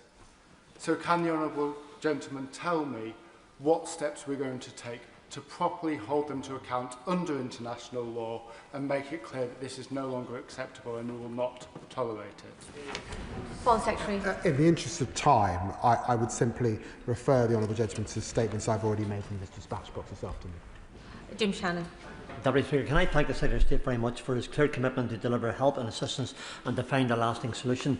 Does the Secretary of State accept that the retrieval of 2 more dead Israeli hostages, with 48 hostages still being held either dead or alive, by Hamas indicates the unwillingness of Hamas to bring this war to an end? So does the Secretary of State believe we have any further way of seeing these hostages brought home, which would be, I believe, and we all believe, a meaningful step on the road to ceasefire and a rebuilding of a life for the people of Gaza, as well as the Israelis on the other side of the strip? Foreign Secretary. Well, the honourable gentleman is right. The return of those hostages would see this war come to an end tomorrow. And the sight recently of badly, terribly malnourished hostages was just so chilling and horrendous and heartbreaking for their families. I met with hostage families just before the recess, and I'll meet with them again very shortly, but he's right to centre them in his remarks. Alison Hume. To thank my right honourable friend and colleagues for the urgent work that you're doing to evacuate and treat seriously injured and critically ill children from Gaza. New restrictions on aid are due to be fully implemented on the 9th of September. Aid organisations face being banned if they delegitimise the State of Israel or do not provide detailed information about Palestinian staff. Would my right honourable friend agree with me that it's women and girls who have suffered the worst impacts of the war? And would he be able to expand on how we help get more aid to them? Foreign Secretary. It's always women and girls who are the face of pain and suffering in conflict and in the most desperate of circumstances. And that's why we will continue to centre women and girls in all of our development work, because it's so critical and important. And she's right to refer to the remarks that have been made. These are not the remarks that you expect of any democratic partner. And I would urge the Israeli government to think again. John Grady. Thank you, Madam Deputy Speaker. And I explain to my constituents every week how hard the Foreign Secretary and his ministerial team are working in this context. But every day, women and children are killed and are starving. What is happening is a moral outrage of a first order. The International Criminal Court is a key pillar of international justice. Will my right honourable friend reassure me that he is doing everything possible to protect and enhance its independence from political interference, and to ensure that it is more than properly resourced to carry out its important work in this conflict? Foreign Secretary. The International Criminal Court is a fundamental part of the architecture that was set up after the atrocities of the Second World War. The United Kingdom played a central role in that architecture, and it's why this government, and I hope any government, remains absolutely committed to the ICC and the ICJ and the good and important work that they must do, free and unfettered from political interference. Harpreet Powell. A Palestinian state at UNGA. Violence in the West Bank has been horrific, with Israeli forces and settlers displacing over 40,000 Palestinians due to assaults on northern refugee camps, and of course we've got concerns of further annexation. So can I ask what actions the Foreign Secretary will take to protect Palestinians at the risk of forced transfer, and what work he will do with international partners to pressure the Israeli government at UNGA? Foreign Secretary. Well, this is a decision that I'm discussing with the Palestinian Authority, but also I will be in the region in the coming days discussing what further support we can give to those who are suffering or at risk on the ground. Richard Bergen. Thank you, Madam Deputy Speaker. Today, the world's leading genocide scholars declared genocide in Gaza. Earlier this summer, famine was officially declared in Gaza. We've seen war crime after war crime, with more journalists killed and more hospitals bombed. Yet on sanctions, the government still continues to drag its feet. How can it be morally justifiable that whilst rightly being robust on Russia with extensive sanctions, when it comes to Israel and sanctions, we're letting them off lightly, to say the least? What's the difference, and when are we going to see widespread sanctions on Israel? Secretary. Well, the honourable gentleman is a lawyer, and so I would ask him, when he says that, to point to a nation on sanctions that's doing more on this file than the United Kingdom, and I note that he hasn't been able to do that. Luke Murphy. Question either about Russia. Luke Murphy. Thank you, Madam Deputy Speaker. I'd like to welcome the Foreign Secretary's statement and also the actions the government have already taken on sanctions and aid, and the proposals to recognise the Palestinian state. But given the facts on the ground that he has himself recognised, the man-made famine, the killing of women and children, healthcare workers, journalists, the ongoing suffering of the hostages, and the intensification of the military campaign, can the Foreign Secretary confirm that he will continue to work with international allies and consider all further actions that he can take to bring about the end of this catastrophe? Foreign Secretary. Yes, I give the honourable gentleman that assurance. Deirdre Castigan. Thank you, Madam Deputy Speaker. Just in recent months, over 1,000 of my constituents in Ealing Southall have contacted me about the brutal conflict in Gaza, making it the single biggest issue of concern to local people. I know that the Foreign Secretary and his ministers are doing everything they can behind the scenes and in private, but does he agree with me that the Palestinian people have an inalienable right to statehood, and that a further group of countries, including the UK, recognising Palestine, can provide a practical step and, importantly, a public step towards making a two-state solution and a lasting peace possible? Foreign Secretary.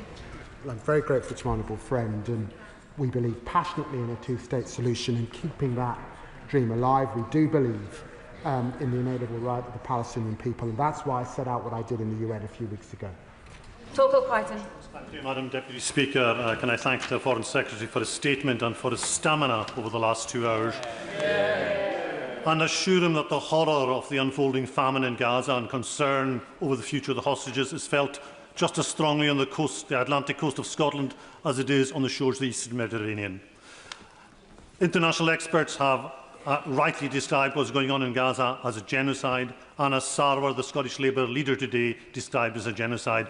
Will these sentiments inform our next round of sanctions against Netanyahu's government? Foreign Secretary. Grateful to my honourable friend, and I recognise what is being said by international scholars around the world, and he will recognise the sombre decisions that we've taken in relation to international humanitarian law, and particularly the suspension of arms sales. I've tried to go as fast as I can, and I apologise to all the colleagues that are disappointed, but the final question goes to Tom Hayes. Thank you, Madam Deputy Speaker. What happened on October 7th was inhumane. Hamas are terrorists and the hostages must be returned immediately and safely. Israel is behaving insufferably. It is unacceptable what the Israeli government is doing. The International Criminal Court has indicted Israeli leaders of the war crime of starvation. It is impossible to avoid the conclusion that the Israeli government is guilty of violating articles of the 4th Geneva Convention. Will the government do all that it can to support British prosecutors and our British courts to arrest and hold to account war criminals? Foreign Secretary. Well, I'm very grateful to the honourable gentleman and Madam Deputy Speaker. I too am sorry that other colleagues who were wanting to get in did not get in today, but I'm sure that much of the global community will see the strength of feeling in the Chamber this afternoon in relation to this horrific war. And it's absolutely my great honour as Foreign Secretary to stand shoulder to shoulder with those giants of this Chamber that gave us the international humanitarian architecture that we have, and to be absolutely crystal clear in our support. That is the end of the statements on the Middle East. Point of order, is it really relevant right now? Point of order, Kit Malthouse. Madam Deputy Speaker, thank you. On the 22nd of April, I wrote to the Foreign Secretary and the Attorney General raising a number of matters to do with domestic legal issues and our international obligations with regard to this conflict. 132 days later, I have yet to receive a reply. What steps can I take to elucidate the information I need from the Foreign Secretary? I thank the honourable member for giving notice of his point of order. This is not a matter for the chair, but the honourable member has put his concerns on the record and they've been heard by the front bench and the Foreign Secretary himself. Now, I'll give the front benches a few moments if they swiftly swap over so we can get on to the next statement on Ukraine.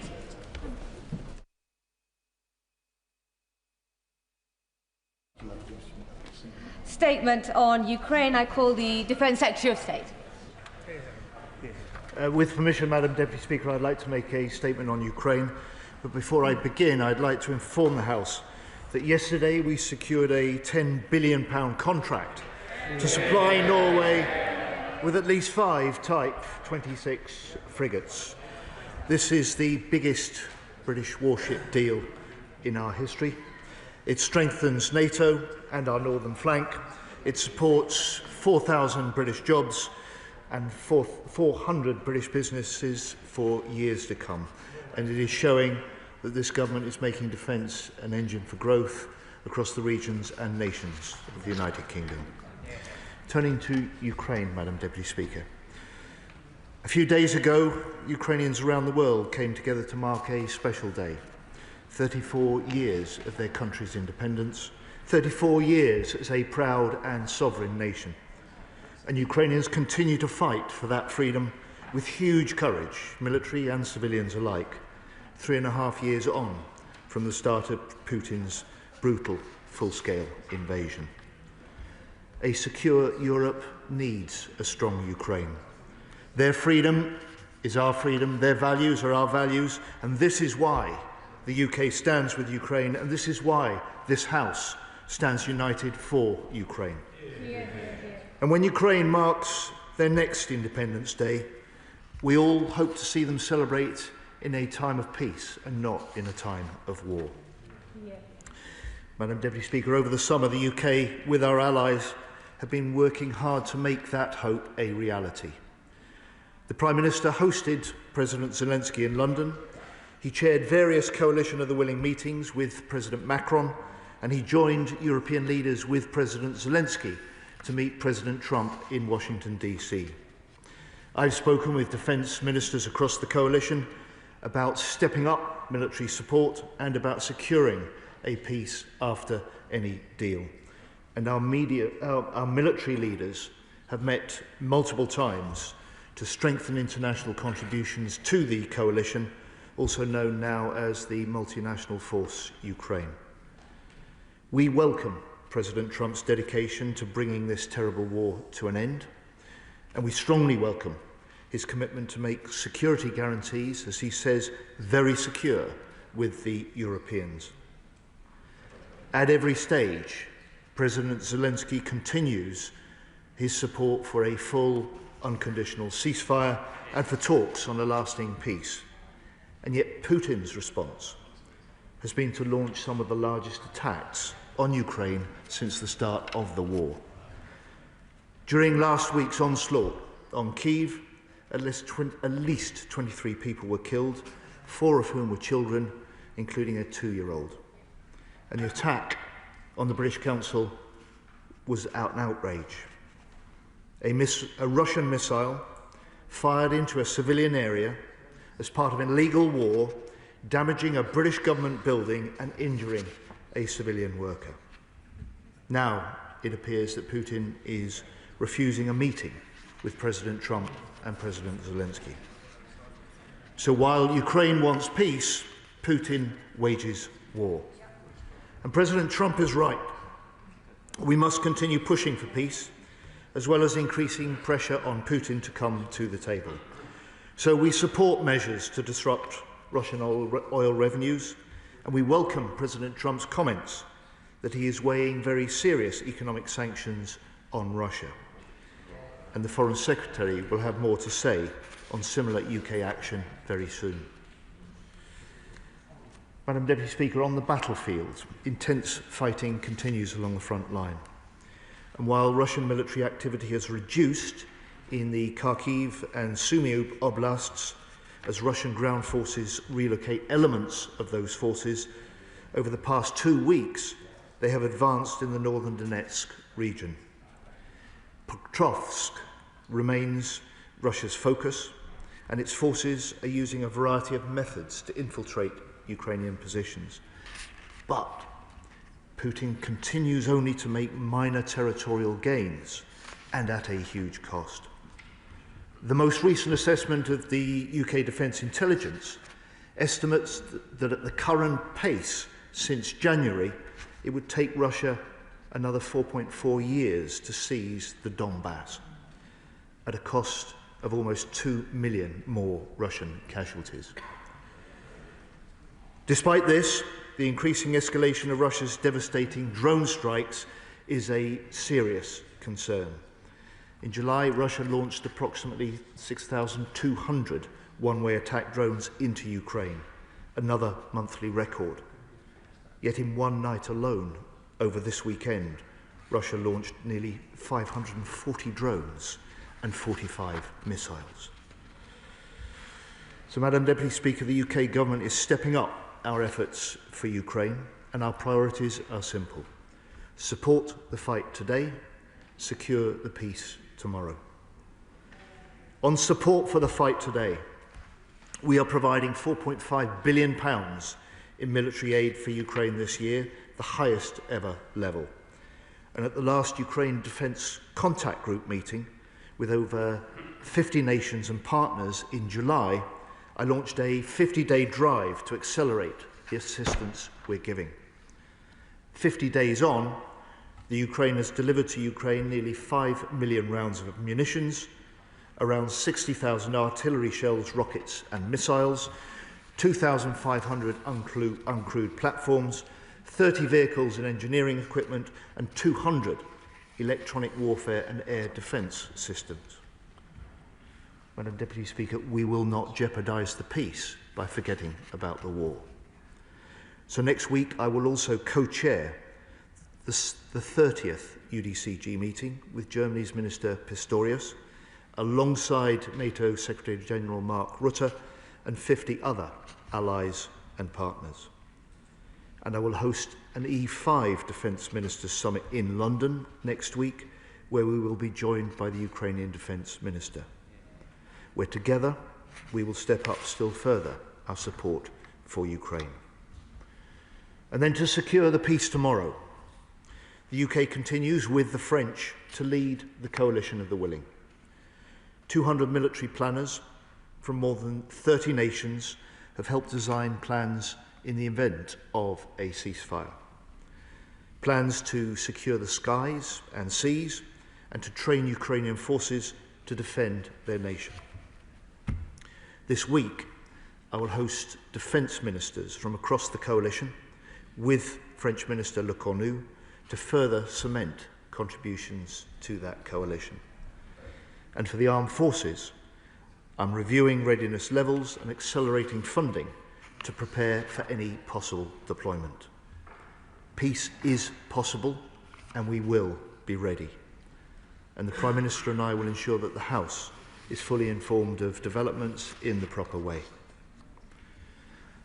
Madam Deputy Speaker, may I take this opportunity today to pay tribute to one of the driving figures of the Coalition of the Willing, Admiral Sir Tony Radakin, whose last day as our UK Chief of the Defence Staff is today.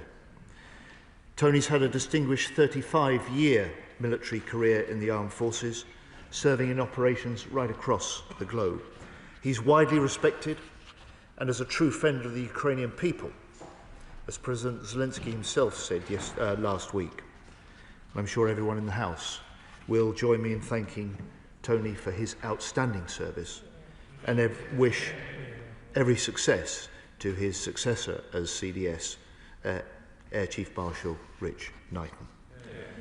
And let me end then by saying that while President Putin likes to project strength, he is now weaker than ever. Since Putin launched his illegal invasion, he's not achieved any of his strategic aims. He's lost more than 10,000 tanks and armoured vehicles, and his Black Sea fleet has been humiliated. He's forced to rely on states like Iran for drones, North Korea for frontline troops, and China for technology and components. He's using 40% of his total government spending on the war, with interest rates now running at 18% and inflation at 9%. And moreover, Putin now faces a bigger NATO, 32 nations strong, with an agreement to raise national spending on security to 5% by 2035, and he faces a Ukraine more determined than ever to control its own future. Madam Deputy Speaker, a secure Europe needs a strong, sovereign Ukraine, and we in the UK will stand with Ukraine for as long as it takes. I call the Shadow Defence Secretary of State, James Cartledge.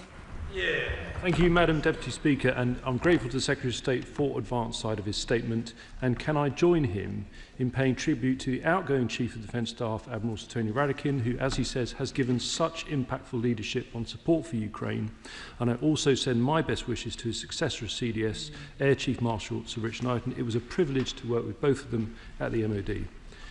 Turning to Ukraine, it is being widely reported that in his speech to the Shanghai Cooperation Organization summit today, Vladimir Putin said that, and I quote, "the understandings reached at his meeting with President Trump in Alaska were opening the way to peace in Ukraine."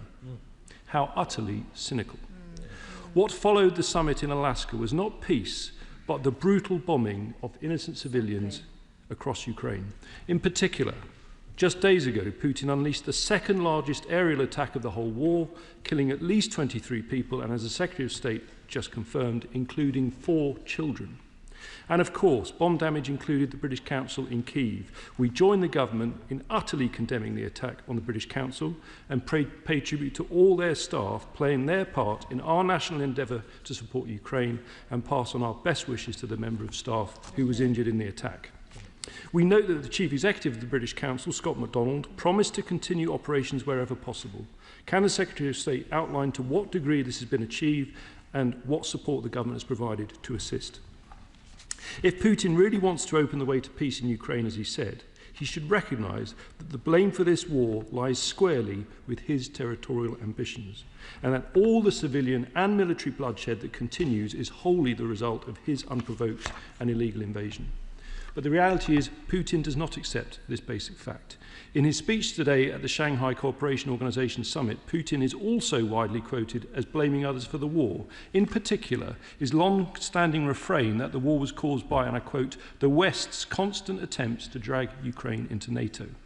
Without ambiguity, we and all our allies must see that the war in Ukraine is a question of a free and sovereign democracy invaded without provocation by a bullying dictator. Yeah.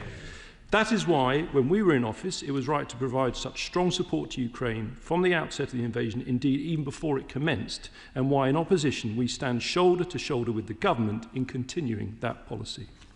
And that is why we need to keep tightening the screws on Putin's war machine. Moscow should be denied safe harbours for its tankers and profits, and Europe should ban Russian oil and gas sooner than its current 2027 deadline. The Euro-Atlantic alliance must lead a new pincer movement to further constrain Russia's energy revenues and stop Putin getting his hands on military equipment. So I'm glad that the Foreign Secretary will have more to say on sanctions, as the Secretary of State said, very soon. But can he confirm if the timeline is directly linked to US action? And would the UK go ahead with those plans for tougher sanctions if the US for some reason did not? On any potential end to the fighting, we all desperately want to see peace in Ukraine, but we're clear that this must be a lasting, sustainable peace, and that is why security guarantees are so important. The Secretary of State referred to President Trump's commitment to make security guarantees, and he quoted, very secure with the Europeans. What further detail is he able to share on the likely shape of any such US security guarantees? On the coalition of the willing, he states this would, and I quote, secure the skies and seas. This seems to miss out the land force element. Does this mean the army would only be sent to Ukraine in a training role? He says that he is, and I quote, reviewing readiness levels and accelerating funding to prepare for any possible deployment. On funding, does he expect that to come from the Treasury Reserve or from the existing MOD budget? And on reviewing readiness, what is the timescale of that review, and is he yet at the stage where urgent operational requirements are being considered? Finally, Madam Deputy Speaker, I strongly welcome the news that Norway has selected the Type 26 made in Scotland for its future fleet.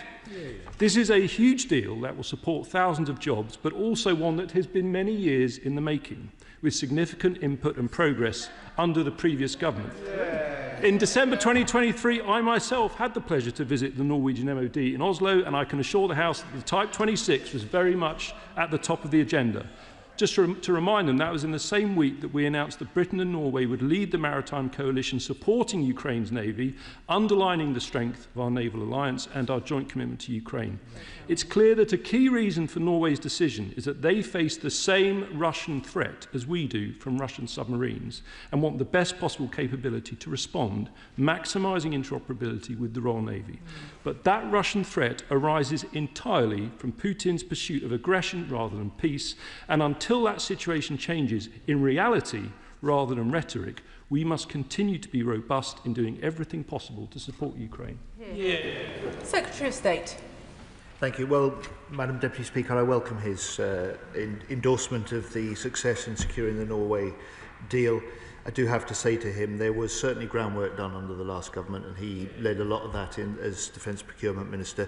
But I have to say we had a great deal more to do when we took over in July last year. And frankly, we had to reboot the campaign, which we did, and I'm grateful that we've secured it. It has huge military, economic and strategic importance. Can I say I welcome also his continuing support for the action we're taking to support Ukraine. He is absolutely right to call out Putin's remarks at the Shanghai Cooperation Council. And the pressure is now on Putin to prove he wants peace, to do what he says he wants. And while he has sat down to discuss peace with President Trump in Alaska, he's been turning up his attacks, of course, in Ukraine. He launched this war. He can stop this war tomorrow if he chooses. Madam Deputy Speaker, the Right Honourable Gentleman asks about sanctions. He encourages us to take the steps further. He'll know that we've introduced already over 500 new sanctions against individuals, entities and ships. We've sanctioned 289 vessels as part of the Russian Shadow Fleet, and very soon the Foreign Secretary will announce further UK steps. On the security guarantees, the commitments we've secured already from many of those involved in the discussion are substantial. The discussions continue. We look for contributions to be further confirmed. Much of the shape of any deployment of a coalition of the willing will depend on the terms of any peace agreement. And at this stage, I certainly won't want to offer any more public details on that, because that would only reinforce Putin's hand and make him and the Russians wiser. Chair of the Select Committee, Tamanjeet Singh Desi. Thank you very much, Madam Deputy Speaker. I thank the Defence Secretary for advance sight of his statement. Wholeheartedly welcome the historic frigates exports deal with Norway, and join him in paying tribute to Chief of the Defence Staff Admiral Radakin for his distinguished decades-long service to our country. Now, recent Russian attacks across 14 different regions of Ukraine are not actions of peace. Words and actions must align, and it is abundantly clear that both from President Putin present a threat to us all.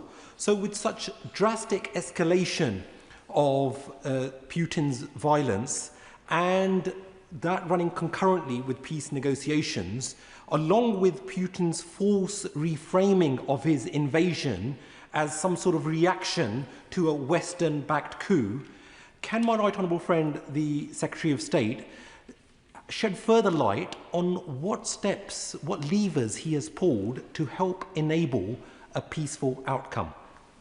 Secretary of State. It's a truism that peace is secured through strength.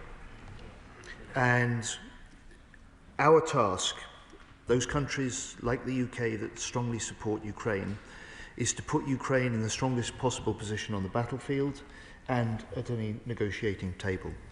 That means stepping up military support for Ukraine now, which we are doing, and we will do further in next week's UDCG meeting that I will co-chair. We are stepping that up with further economic pressure on Putin, which the House will have a chance to hear more about, and the Foreign Secretary will announce further measures soon. And it means also stepping up our preparations for securing any peace for the long term if Trump can help lead negotiations that will lead to a ceasefire and a peace agreement. That is the way that we support Ukraine now. That is the way that we can help reinforce the steps towards the possibility of peace tomorrow. And I just say to my honourable friend, the Defence Select Committee Chair, and to the honourable gentleman from the opposition benches, I will ensure that Admiral Radakin tomorrow is aware of the kind comments, and I know he will appreciate that from both sides of the House. Liberal Democrat spokesperson Helen Maguire. Yeah. Thank you, Madam Deputy Speaker, and I thank the Defence Secretary for advance sight of his statement. I'd also like to join others in the House today in thanking Admiral Sir Tony Radakin for his service and wish him well on his next steps. Yeah. I was relieved to see the Prime Minister join fellow European leaders in Washington last month, standing shoulder to shoulder with President Zelensky, and in the wake of Donald Trump's fawning appeasement of Vladimir Putin in Alaska. Despite that show of support, I still fear that Trump would prefer to secure a quick and easy carve-up of Ukraine, rather than work to secure a peace which provides justice for Ukraine and guarantees its sovereignty against future Russian aggression. That's why I believe the government needs to continue to lead from the front, but to take our European partners with us, we really need to bolster Ukraine's defence and punish Putin. In that vein, can the Secretary of State update the House on what progress, if any, has been made on the seizing of the billions in frozen Russian assets across the G7? Can he also update us on whether any assessment has been made about the volume and quality of weaponry which the siege of those assets could help fund for Kyiv, or to what use the assets could be used to support the rebuilding of Ukraine? We must also be tightening the screws on Putin's war chest. I welcome the new £10 billion contract with Norway and the British jobs and businesses that it will support in the UK, and this further demonstrates the need for us to work with our northern European allies in the fight against the aggression from Russia. And I'm pleased that the government has taken a step to further cut the Kremlin profits through a reduction in the oil price cap, but this measure must be accompanied by more work to crack down on Russia's shadow fleet, as it continues to trade and transport oil sold above the price cap. A joined-up approach between us and our allies is absolutely vital. So will the Secretary of State commit to expanding the UK's designation of vessels in the shadow fleet, including those already sanctioned by the EU, Canada and the US, and will he seek reciprocal designations from those partners? As we reach a critical moment in negotiations, we need to be taking all the steps we can to provide Ukraine with the leverage and military material it needs. So will the Secretary of State consider sending UK Typhoon jets for use by the Ukrainian Air Force? Secretary of State. Thank you, Madam Deputy Speaker. I welcome her strong focus on the need for further economic pressure on Putin and on Russia. She will recognise that the UK is out ahead of many other countries in the number of vessels we've now sanctioned as part of the Russian shadow fleet. I say to her, we are always ready to take further steps to do that. And I hope that she will see from the Foreign Secretary very soon the UK determination to go further still on economic pressure and on sanctions. She invites me to offer an update on the progress on use of seized assets. I'm unable to do that, but she'll know that this is not just a matter if this will be effective for a UK decision, and the detailed work that is still being discussed with other key allies does continue. We recognise the potential of being able to use those seized assets from Russia to help rebuild and support Ukraine, but that is something that we are working on. She urges us to lead European allies. I think it's not unreasonable to say that is exactly what we are doing, not just with the highest level of military aid this year ever from the UK, but the way that we've stepped in now to lead the UDCG, and I will chair the 30th meeting alongside Minister Pistorius next week. And we've stepped in with the French by leading the Coalition of the Willing. More than 50 nations, part of the discussions about planning for Ukraine's long-term future, and I will host the defence ministers alongside Minister Le Cornu this week to discuss that further. But one point for her, the Honourable Lady in this House. Often seen as the European Coalition of the Willing or the European UDCG, these are coalitions of nations that go well beyond Europe.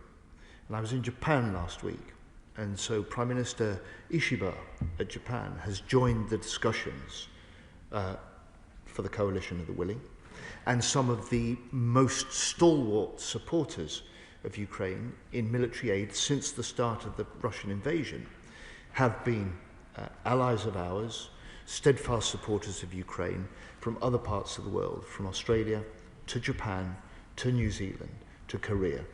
And it just signals for Putin not just that Europe stands steadfast with Ukraine in challenging and confronting his aggression, but we see this as a security matter in the Euro-Atlantic, which is indivisible, as many other countries do, with security in the Indo-Pacific too.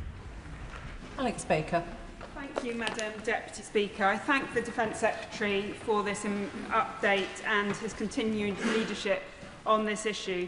We've all been so moved by the extraordinary bravery and resilience of the Ukrainian people in the face of Russian aggression. And in my constituency, we know how important it is to stand by our friends in Ukraine.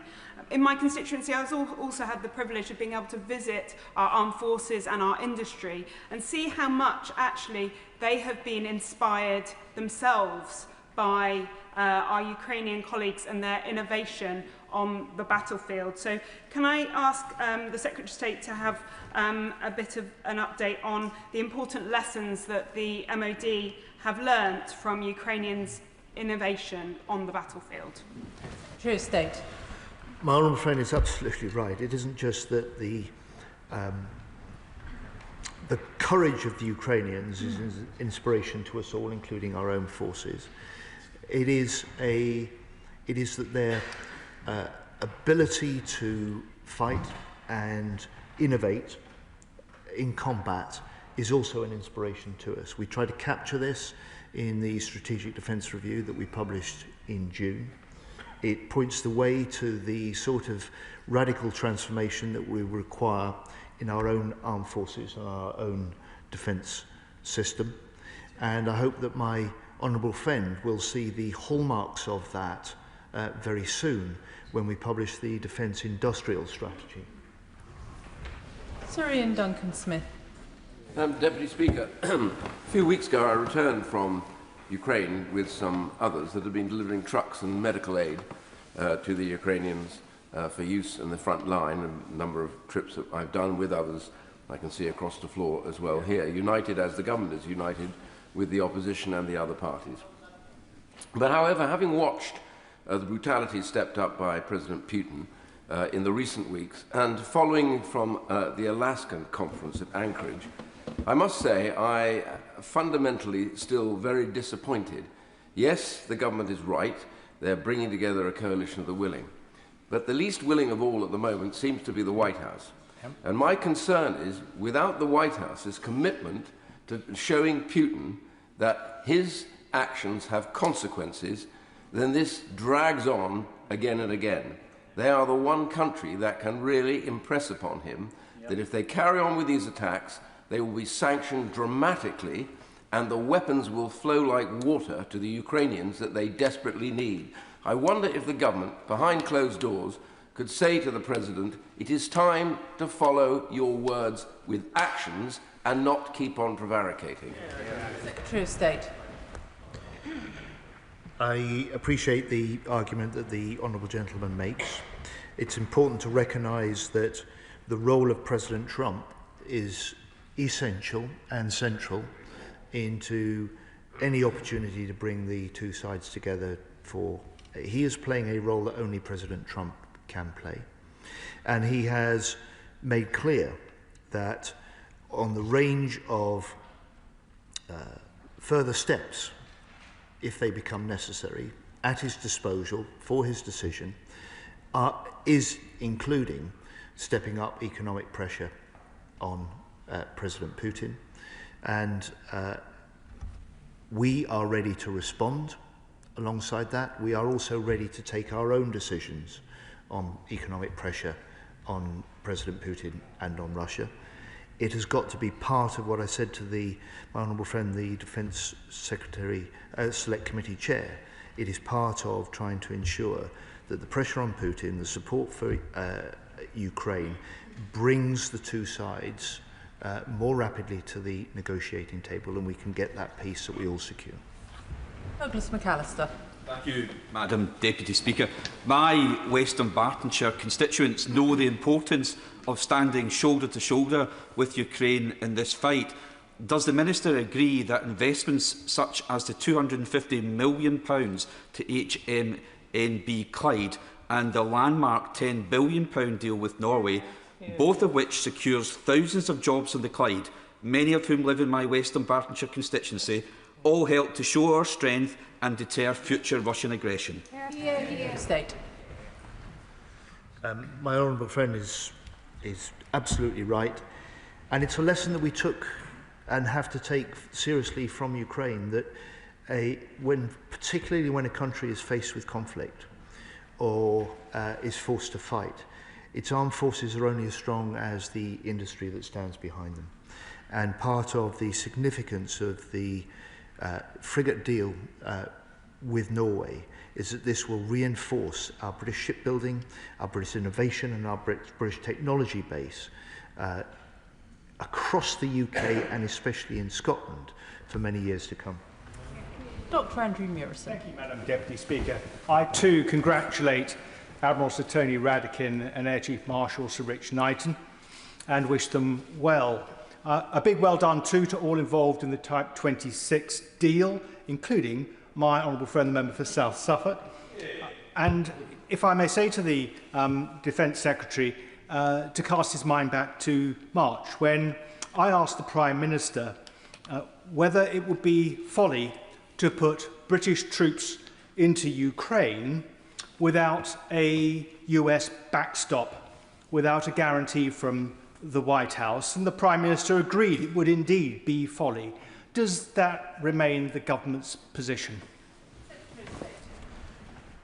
What is the government's position is that we are discussing the nature of security guarantees, the contribution that we can help lead through the coalition of the willing, alongside any American support, and together that is part of the configuration of making Ukraine strong and creating the circumstances in which serious negotiations and we hope a peace agreement can be reached.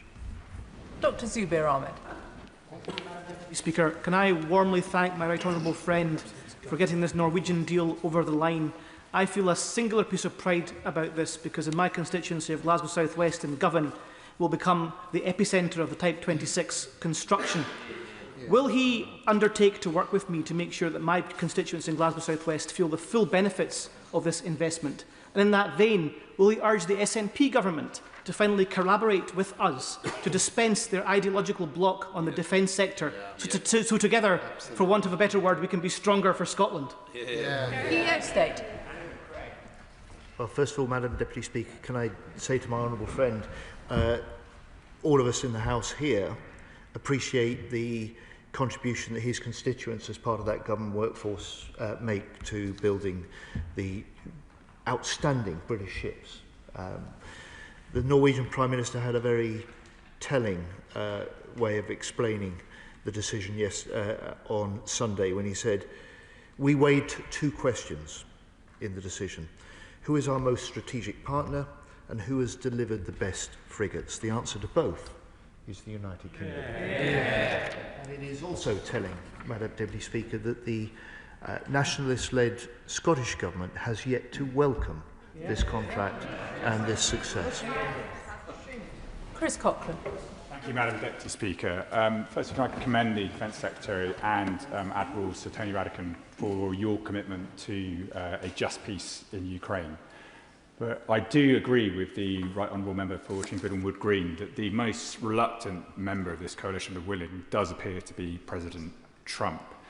And so does the Defence Secretary agree with me that it is particularly disappointing that he is unable to give an update on the seizing 300 billion in frozen Russian assets, because the slow progress on that is something that is perhaps our strongest potential lever in exerting pressure on Russia to deliver a just peace? State. I don't entirely agree with the honourable gentleman.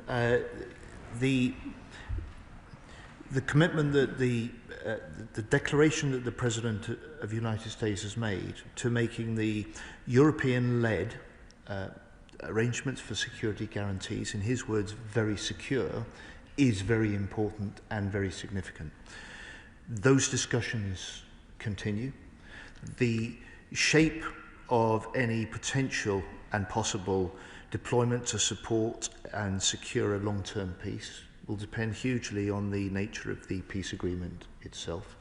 And it's for those reasons that it is not possible to set out in public at this stage the details of those. But we continue those discussions both on the nature of the support that can be given to Ukraine in the event of a ceasefire and a peace agreement, and the sort of pressure that may be required to make sure that those serious negotiations can take place. Emily Darlington. Thank you, Madam Deputy Speaker. I wanted to share with the House the deepest solidarity from the Ukraine appeal and the Sunflowers Ukrainian Supplementary School in my constituency of Milton Keynes about the recent attacks in Kiev and on the British Council. The British Council's vital cultural initiatives have supported peace and created community cohesion around the world. And it's in that spirit that the Ukraine appeal has created an exhibition, Faces of Ukraine Dreams, by the children who go to their Sunflower School. This exhibition will be touring Milton Keynes, including Bletchley Park. Will the Defence Secretary join with me in expressing our solidarity to the Ukraine families in Milton Keynes, the UK, and still in Ukraine? Slava Ukraine. Secretary of State. Well, indeed, Madam Deputy Speaker, and not just the solidarity with those Ukrainian families and children, but also I'd like to pay tribute to the people of Milton Keynes that have opened their homes to house and home the families of those Ukrainian children. And it is often the children and the families that will feel the threat and the grief most fiercely. And the fact that they have expressed such strong solidarity with those British Council workers in the face of that attack is something that we all appreciate, and I'd be grateful on behalf of the House if she would pass that on. Sir Julian Lewis. I'm sure honourable and right honourable members on both sides of the House shared my disgust at the sight of the killer in the Kremlin having a red carpet rolled out for him that might as well have been stained with the blood of all those who've died in the conflict, which is down entirely to him and him alone. But when we talk about meaningful security guarantees, it's perhaps worth remembering, is it not, that the only reason why, when Germany was divided at the end of the Second World War, that was a stable division, was that both sides knew that anybody crossing a line would be initiating an international conflict. Surely any security guarantee that doesn't automatically guarantee the involvement of other states in the defence of Ukraine will not be worth the paper on which it's written. Secretary of State. So the purpose of the coalition of the willing force that we are leading the work to plan for is about actively securing the Ukrainian skies, actively making the Ukrainian seas safe, and providing a presence that will help reassure as well as help build up the Ukrainians to deter and defend for themselves. It starts from the first premise that in the circumstances of a peace agreement, for the medium term and long term, the strongest defence, the strongest deterrence is the nature and strength of the Ukrainian armed forces themselves. That is our purpose, and that would be part of our mission. Joanna Baxter. Thank you, Madam Deputy Speaker. Can I firstly start by thanking my right honourable friend and his whole team for the incredible efforts that they're making on this issue. Over the weekend, Russia launched yet more devastating airstrikes in Kyiv, killing 23 people, including a 2-year-old child. July was the deadliest month of conflict since its early stages, with over 280 civilians killed and more than 1,300 injured. Russia has once again shown its blatant disregard for human life, targeting, abducting, indoctrinating and even weaponising children. Can the Secretary of State set out what further steps he is taking to ensure Ukraine has the means to defend itself from these heinous crimes?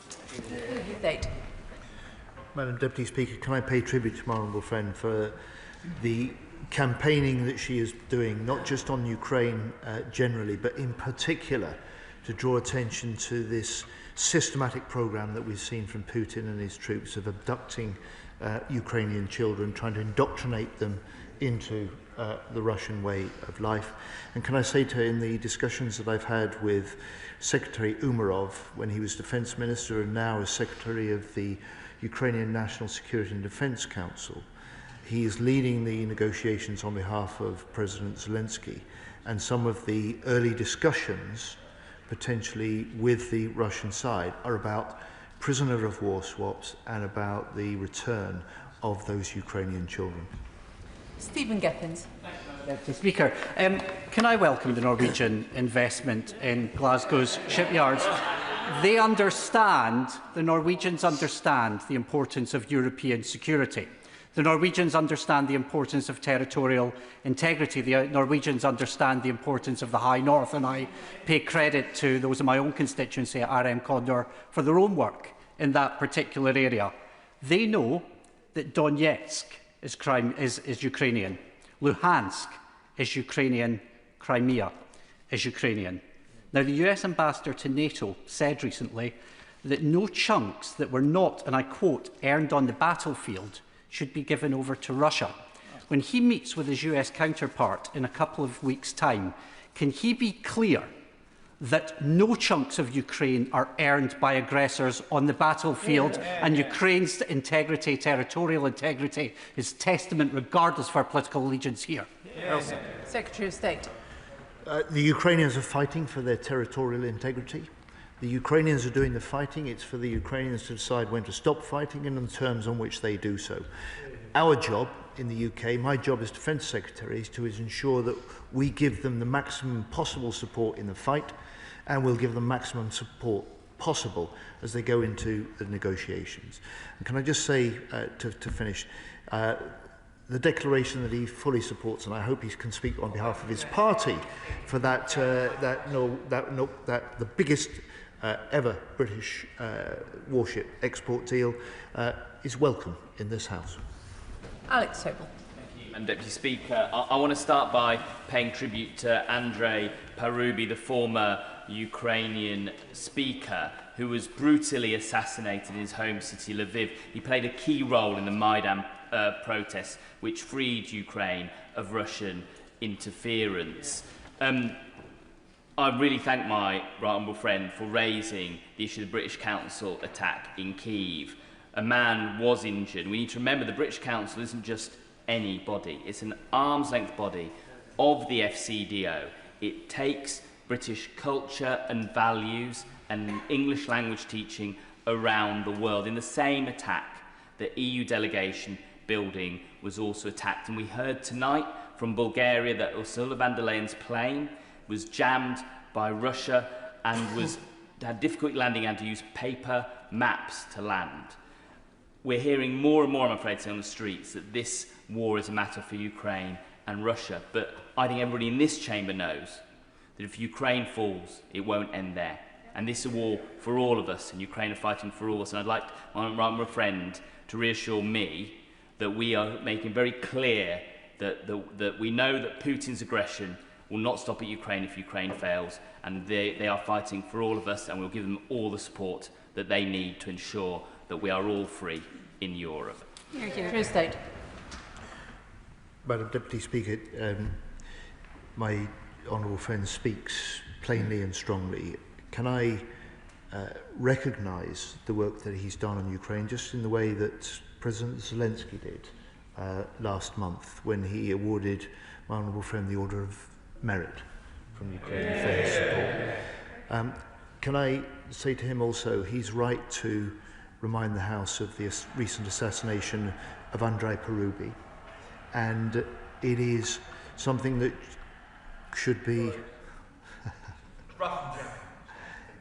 it's a reminder of the brutality of the invasion, and in many ways this wasn't just Andrei was not just a leader in the Maidan uprising. He's an ex-speaker of the Ukrainian parliament, and in many ways his assassination brings home just how serious this is to us in this House. And finally, the point my honourable friend makes, which is if Putin prevails in Ukraine, he won't stop at Ukraine, is one of the reasons that the British public, the British House of Commons and the British government remain so strongly steadfast in our support for Ukraine. Sir John Whittingdale. Thank you, Madam Deputy Speaker. It's 17 days since President Trump rolled out the red carpet to Putin, during which time, as he has said, Russia has stepped up its bombardment of Ukraine with drones and missiles. And can I thank him for his remarks about Andrei Parubi, the former Speaker of the Rada. I knew him well and admired him hugely. And actually, the last time I met him was when we entertained him in this House as the visiting Speaker who came here. And it is a mark of Putin's hatred of democracy that he regarded the democratic Speaker of a Parliament as a appropriate target. Does the Secretary of State agree that Putin at the present time shows no interest in a ceasefire? And will he do whatever he can to persuade President Trump that the only way that Putin can be made to consider a ceasefire is by stepping up the pressure on Russia through extra sanctions and by giving ever more support to Ukraine. True state. I think the whole House appreciates the right honourable gentleman's remarks about Andrei Parubi and appreciates the relationship that he had with him. On the question of pressure on Putin to come to the negotiating table, that is a matter for it's a matter for the nations that stand with Ukraine, and we're determined to play our role. It is also a matter that is recognised by the US and the US President. He wants Putin to come to the table. He wants Putin now to start to act in the way that he says, which is interested in peace, ready to talk about peace, but at the moment not yet showing enough sign of doing so. Luke Charters. Thank you, Madam Deputy Speaker.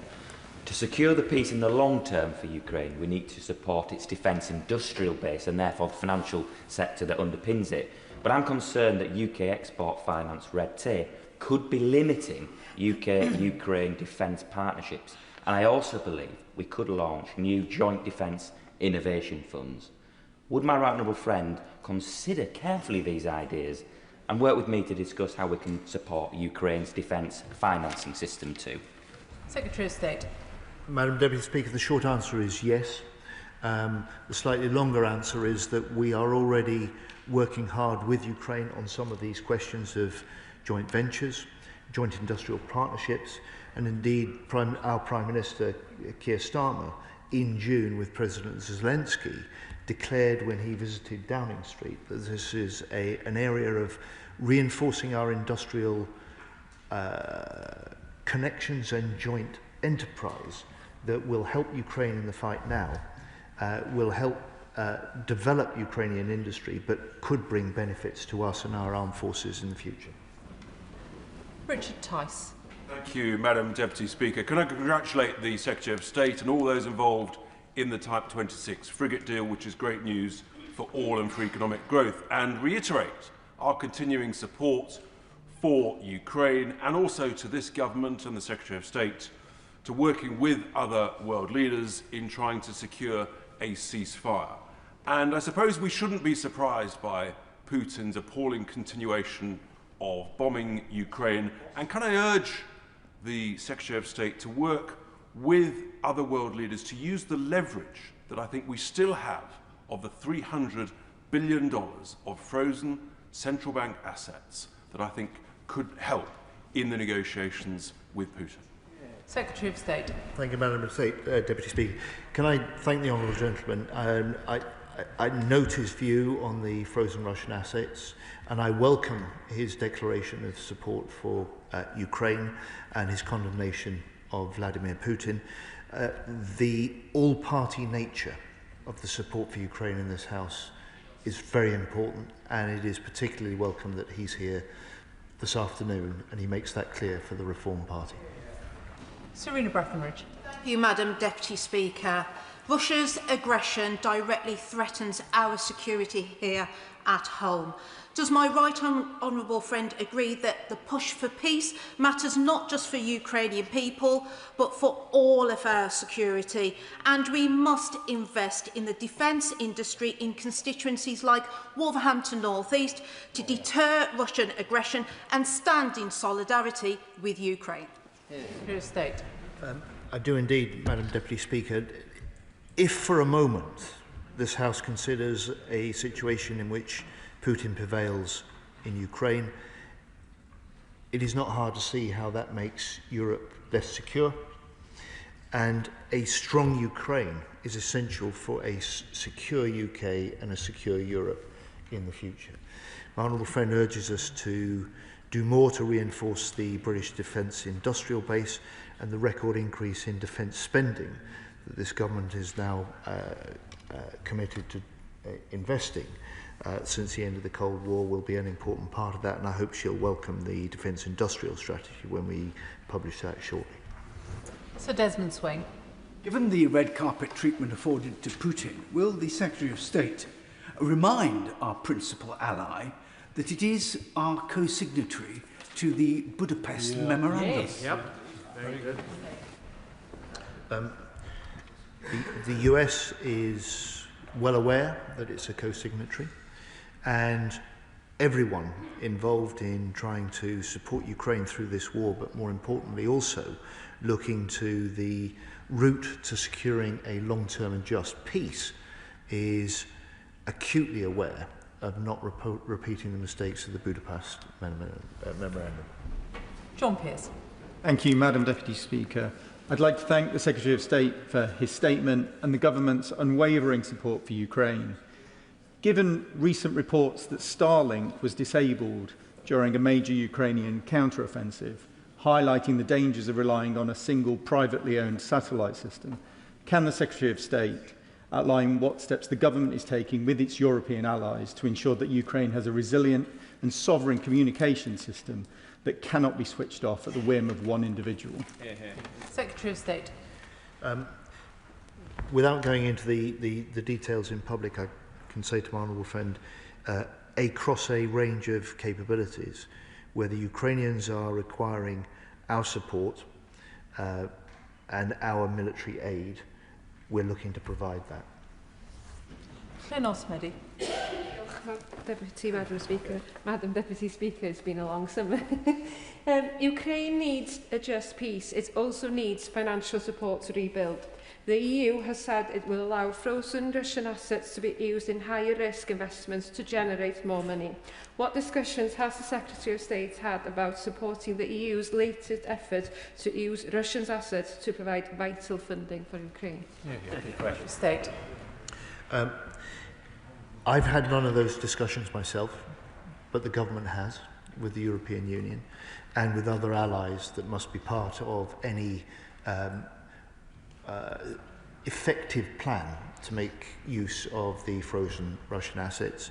She will, however, be aware of the way that we're making already use of the interest on those frozen assets, putting them to good use to make sure that we can support Ukraine to continue its fight. John Slinger. Thank you, Madam Deputy Speaker. A Ukrainian constituent who has just returned from a visit to Ukraine told me today that, and I quote, "Russia is systematically destroying our border regions and key infrastructure, medical, educational, civil, governmental and business.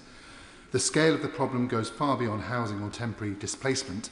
It is about the viability of life across large parts of Ukraine. This is part of a wider strategy aimed at rendering Ukraine's borderlands uninhabitable. Any recovery strategy will require years of investment, security guarantees and sustained international support. In light of this, I thank my right honourable friend for his statement, which demonstrates that British support for Ukraine is unwavering. Can he confirm that we are using every tool at our disposal to ensure that the cynical Russian policy described by my constituent will ultimately be overcome? Secretary of State. I can confirm we are doing all we can, and if my honourable friend or his constituent identifies areas in which we are not doing that, then I would welcome him tackling me on doing so. Sir Bernard Jenkins. Thank you, Madam Deputy Speaker. The House should be grateful to the Secretary of State for giving this statement today, because it underlines how the government is determined to keep this issue at the top of the British political agenda. But he gave quite an optimistic assessment of how we, the Ukrainians and her allies, are doing in Ukraine, only in as much as Russia can't win this war.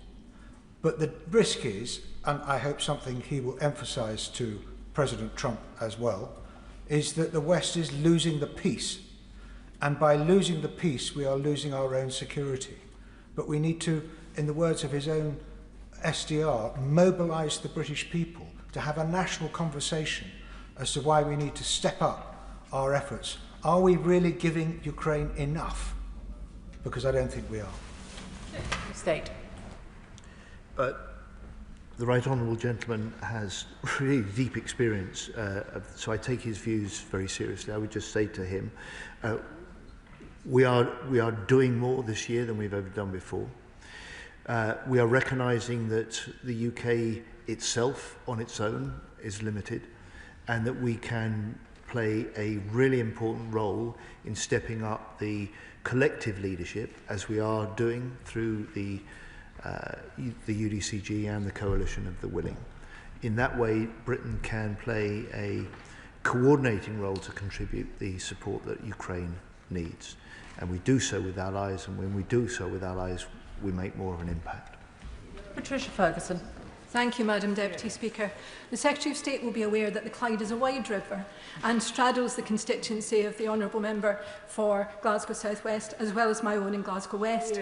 So I join with my colleague in welcoming the deal with Norway that was concluded at the weekend, because not only will it secure a bright future for the 100+ apprentices at BAE Systems on the Clyde, but it will also secure the future of shipbuilding on the Clyde, including at the Scottish Government-owned Ferguson Marine, which has subcontracted to BAE Systems. Perhaps there are actually 10 billion reasons why the Scottish Government should welcome this deal. However, the Secretary of State mentioned the diminution of Putin's strength. And does he agree with me that this deal will help to further that diminution, particularly in the High North? True State. Oh, my honourable friend is exactly right.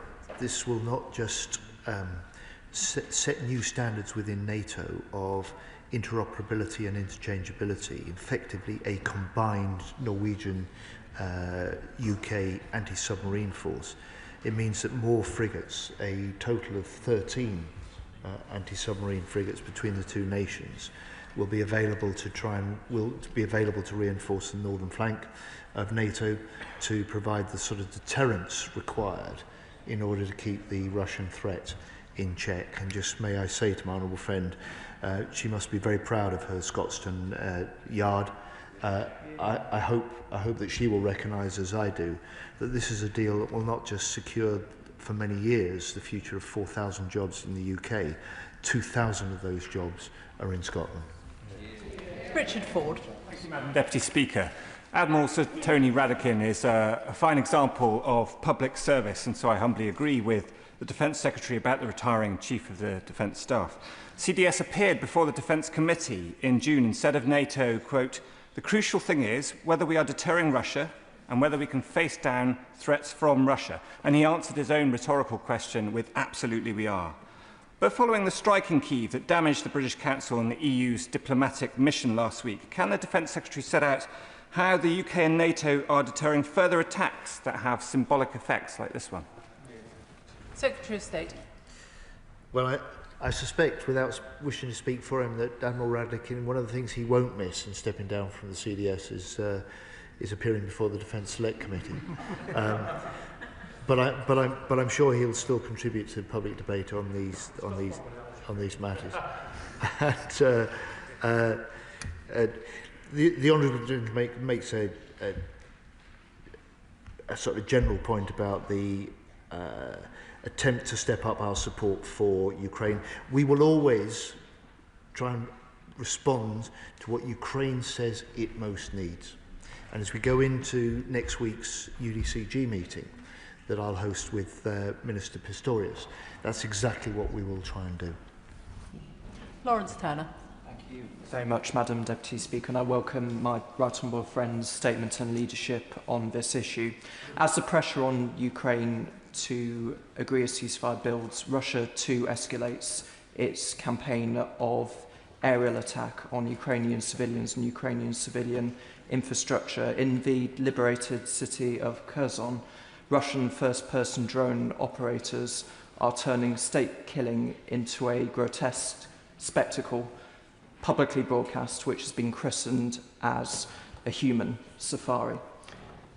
The provision and conversion of Ukrainian Soviet-era missiles into the Grave Hawk system represents both real material aid and an accomplishment of British military engineering.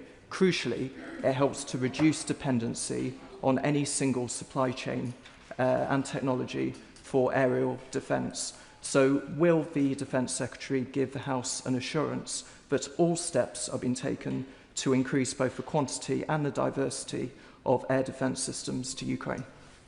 State. Yes, we are doing what we can to increase the diversity and the quantity of air defence systems. And I'm proud of what we've managed to achieve. Grave Hawk. I think it's a good example of two things. First of all, innovation, and secondly, a combination of Ukraine and of UK minds working together. And when we do that, we can respond rapidly, we can respond in a way that meets their needs, but also points the way to a different future for the way that we develop the systems that we need in our own forces for the future too. John Cooper. Thank you, Madam Deputy Speaker, and I should declare an interest in that my eldest son today started work with Forsyth Royal Dockyard, a key part of British military infrastructure for over 100 years. Over the summer we saw Scotland's First Minister John Swinney meet with Ukrainian military personnel at the Edinburgh military tattoo.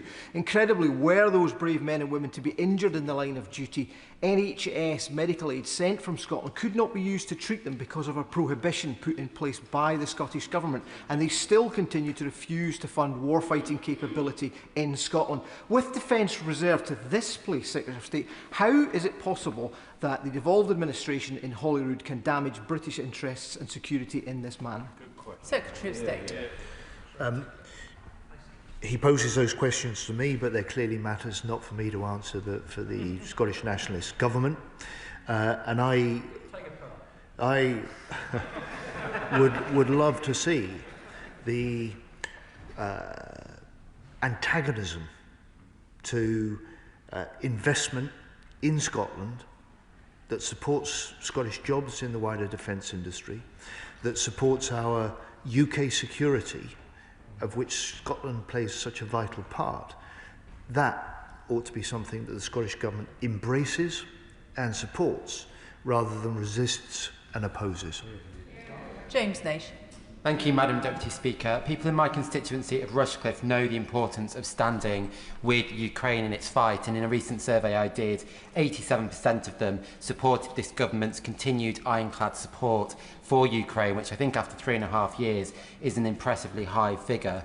Does the Defence Secretary agree with me that the push for peace in Ukraine matters not just for Ukrainians whose country has been under attack for over a decade by Russian forces, but also for our future security here in Britain, and that we must therefore invest in the defence industry in regions such as the East Midlands to deter future Russian aggression? Secretary of State. The answer, Madam Deputy Speaker, is yes. And can I also say to my honourable friend, would he accept and pass on to his constituents my appreciation for the fact that at a level of support for Ukraine at 87%, the constituents in Rushcliffe are part of the exemplification of a British spirit that recognises that Ukraine is fighting for the same sort of freedoms that we value and is fighting for its own future in the way that we in this country have done in the past as well. Jim Shannon. Thank you, Madam Deputy Speaker. Can I thank the Secretary of State very much for his statement. I know that I, for one, look forward very much to his statements in this chamber because he invariably brings us good news. Today he's done that again with the frigates deal, £10 billion order for the 5 frigates from Norway. I'm minded, of course, as a farmer, as I am, someone sows the seed, but someone garners the harvest. And very clearly, the person who garners the harvest is the person who gets the plaudits. So congratulations to the Minister for that. What discussion has the Secretary of State had with our American allies to ensure that the good of Ukraine is at the heart of any approach, and that any minerals deal is secondary to our ensuring that the battle was not fought in vain, the lives lost were not in vain, and that Putin and the Russian army will be made accountable for their war crimes and their reign of terror, and that the United Kingdom of Great Britain and Northern Ireland will continue always to stand with Ukraine? Secretary of State. Well, I think this House appreciates his declaration on behalf of the people of Northern Ireland, standing steadfast with Ukraine. And I'd just say to the honourable gentleman, the support that the UK government, under the previous government and this, is giving to Ukraine to be able to document in the most difficult circumstances of an ongoing war some of the evidence that will be required to bring those Russian forces and those Russian leaders to account after the fighting is over is an important part of the contribution that we can make. Funding, resources, expert and legal advice is part of that ongoing aid that we're providing to Ukraine for that purpose. And finally, Mark Seward. Thank you, Madam Deputy Speaker. Can I welcome the Secretary of State's statement today and his reiteration that we will always support the people of Ukraine.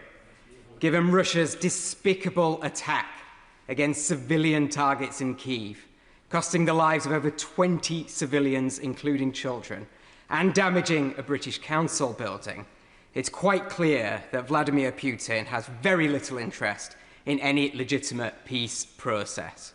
And given that reports differ as well about how committed countries are to deploying troops in Ukraine to enforce any potential peace agreement, can the Secretary of State set out how the UK is trying to work with our allies to convince them to back security guarantees, to back peace in Ukraine, and of course state that there is nothing Vladimir Putin can do now to deter our support for Ukraine?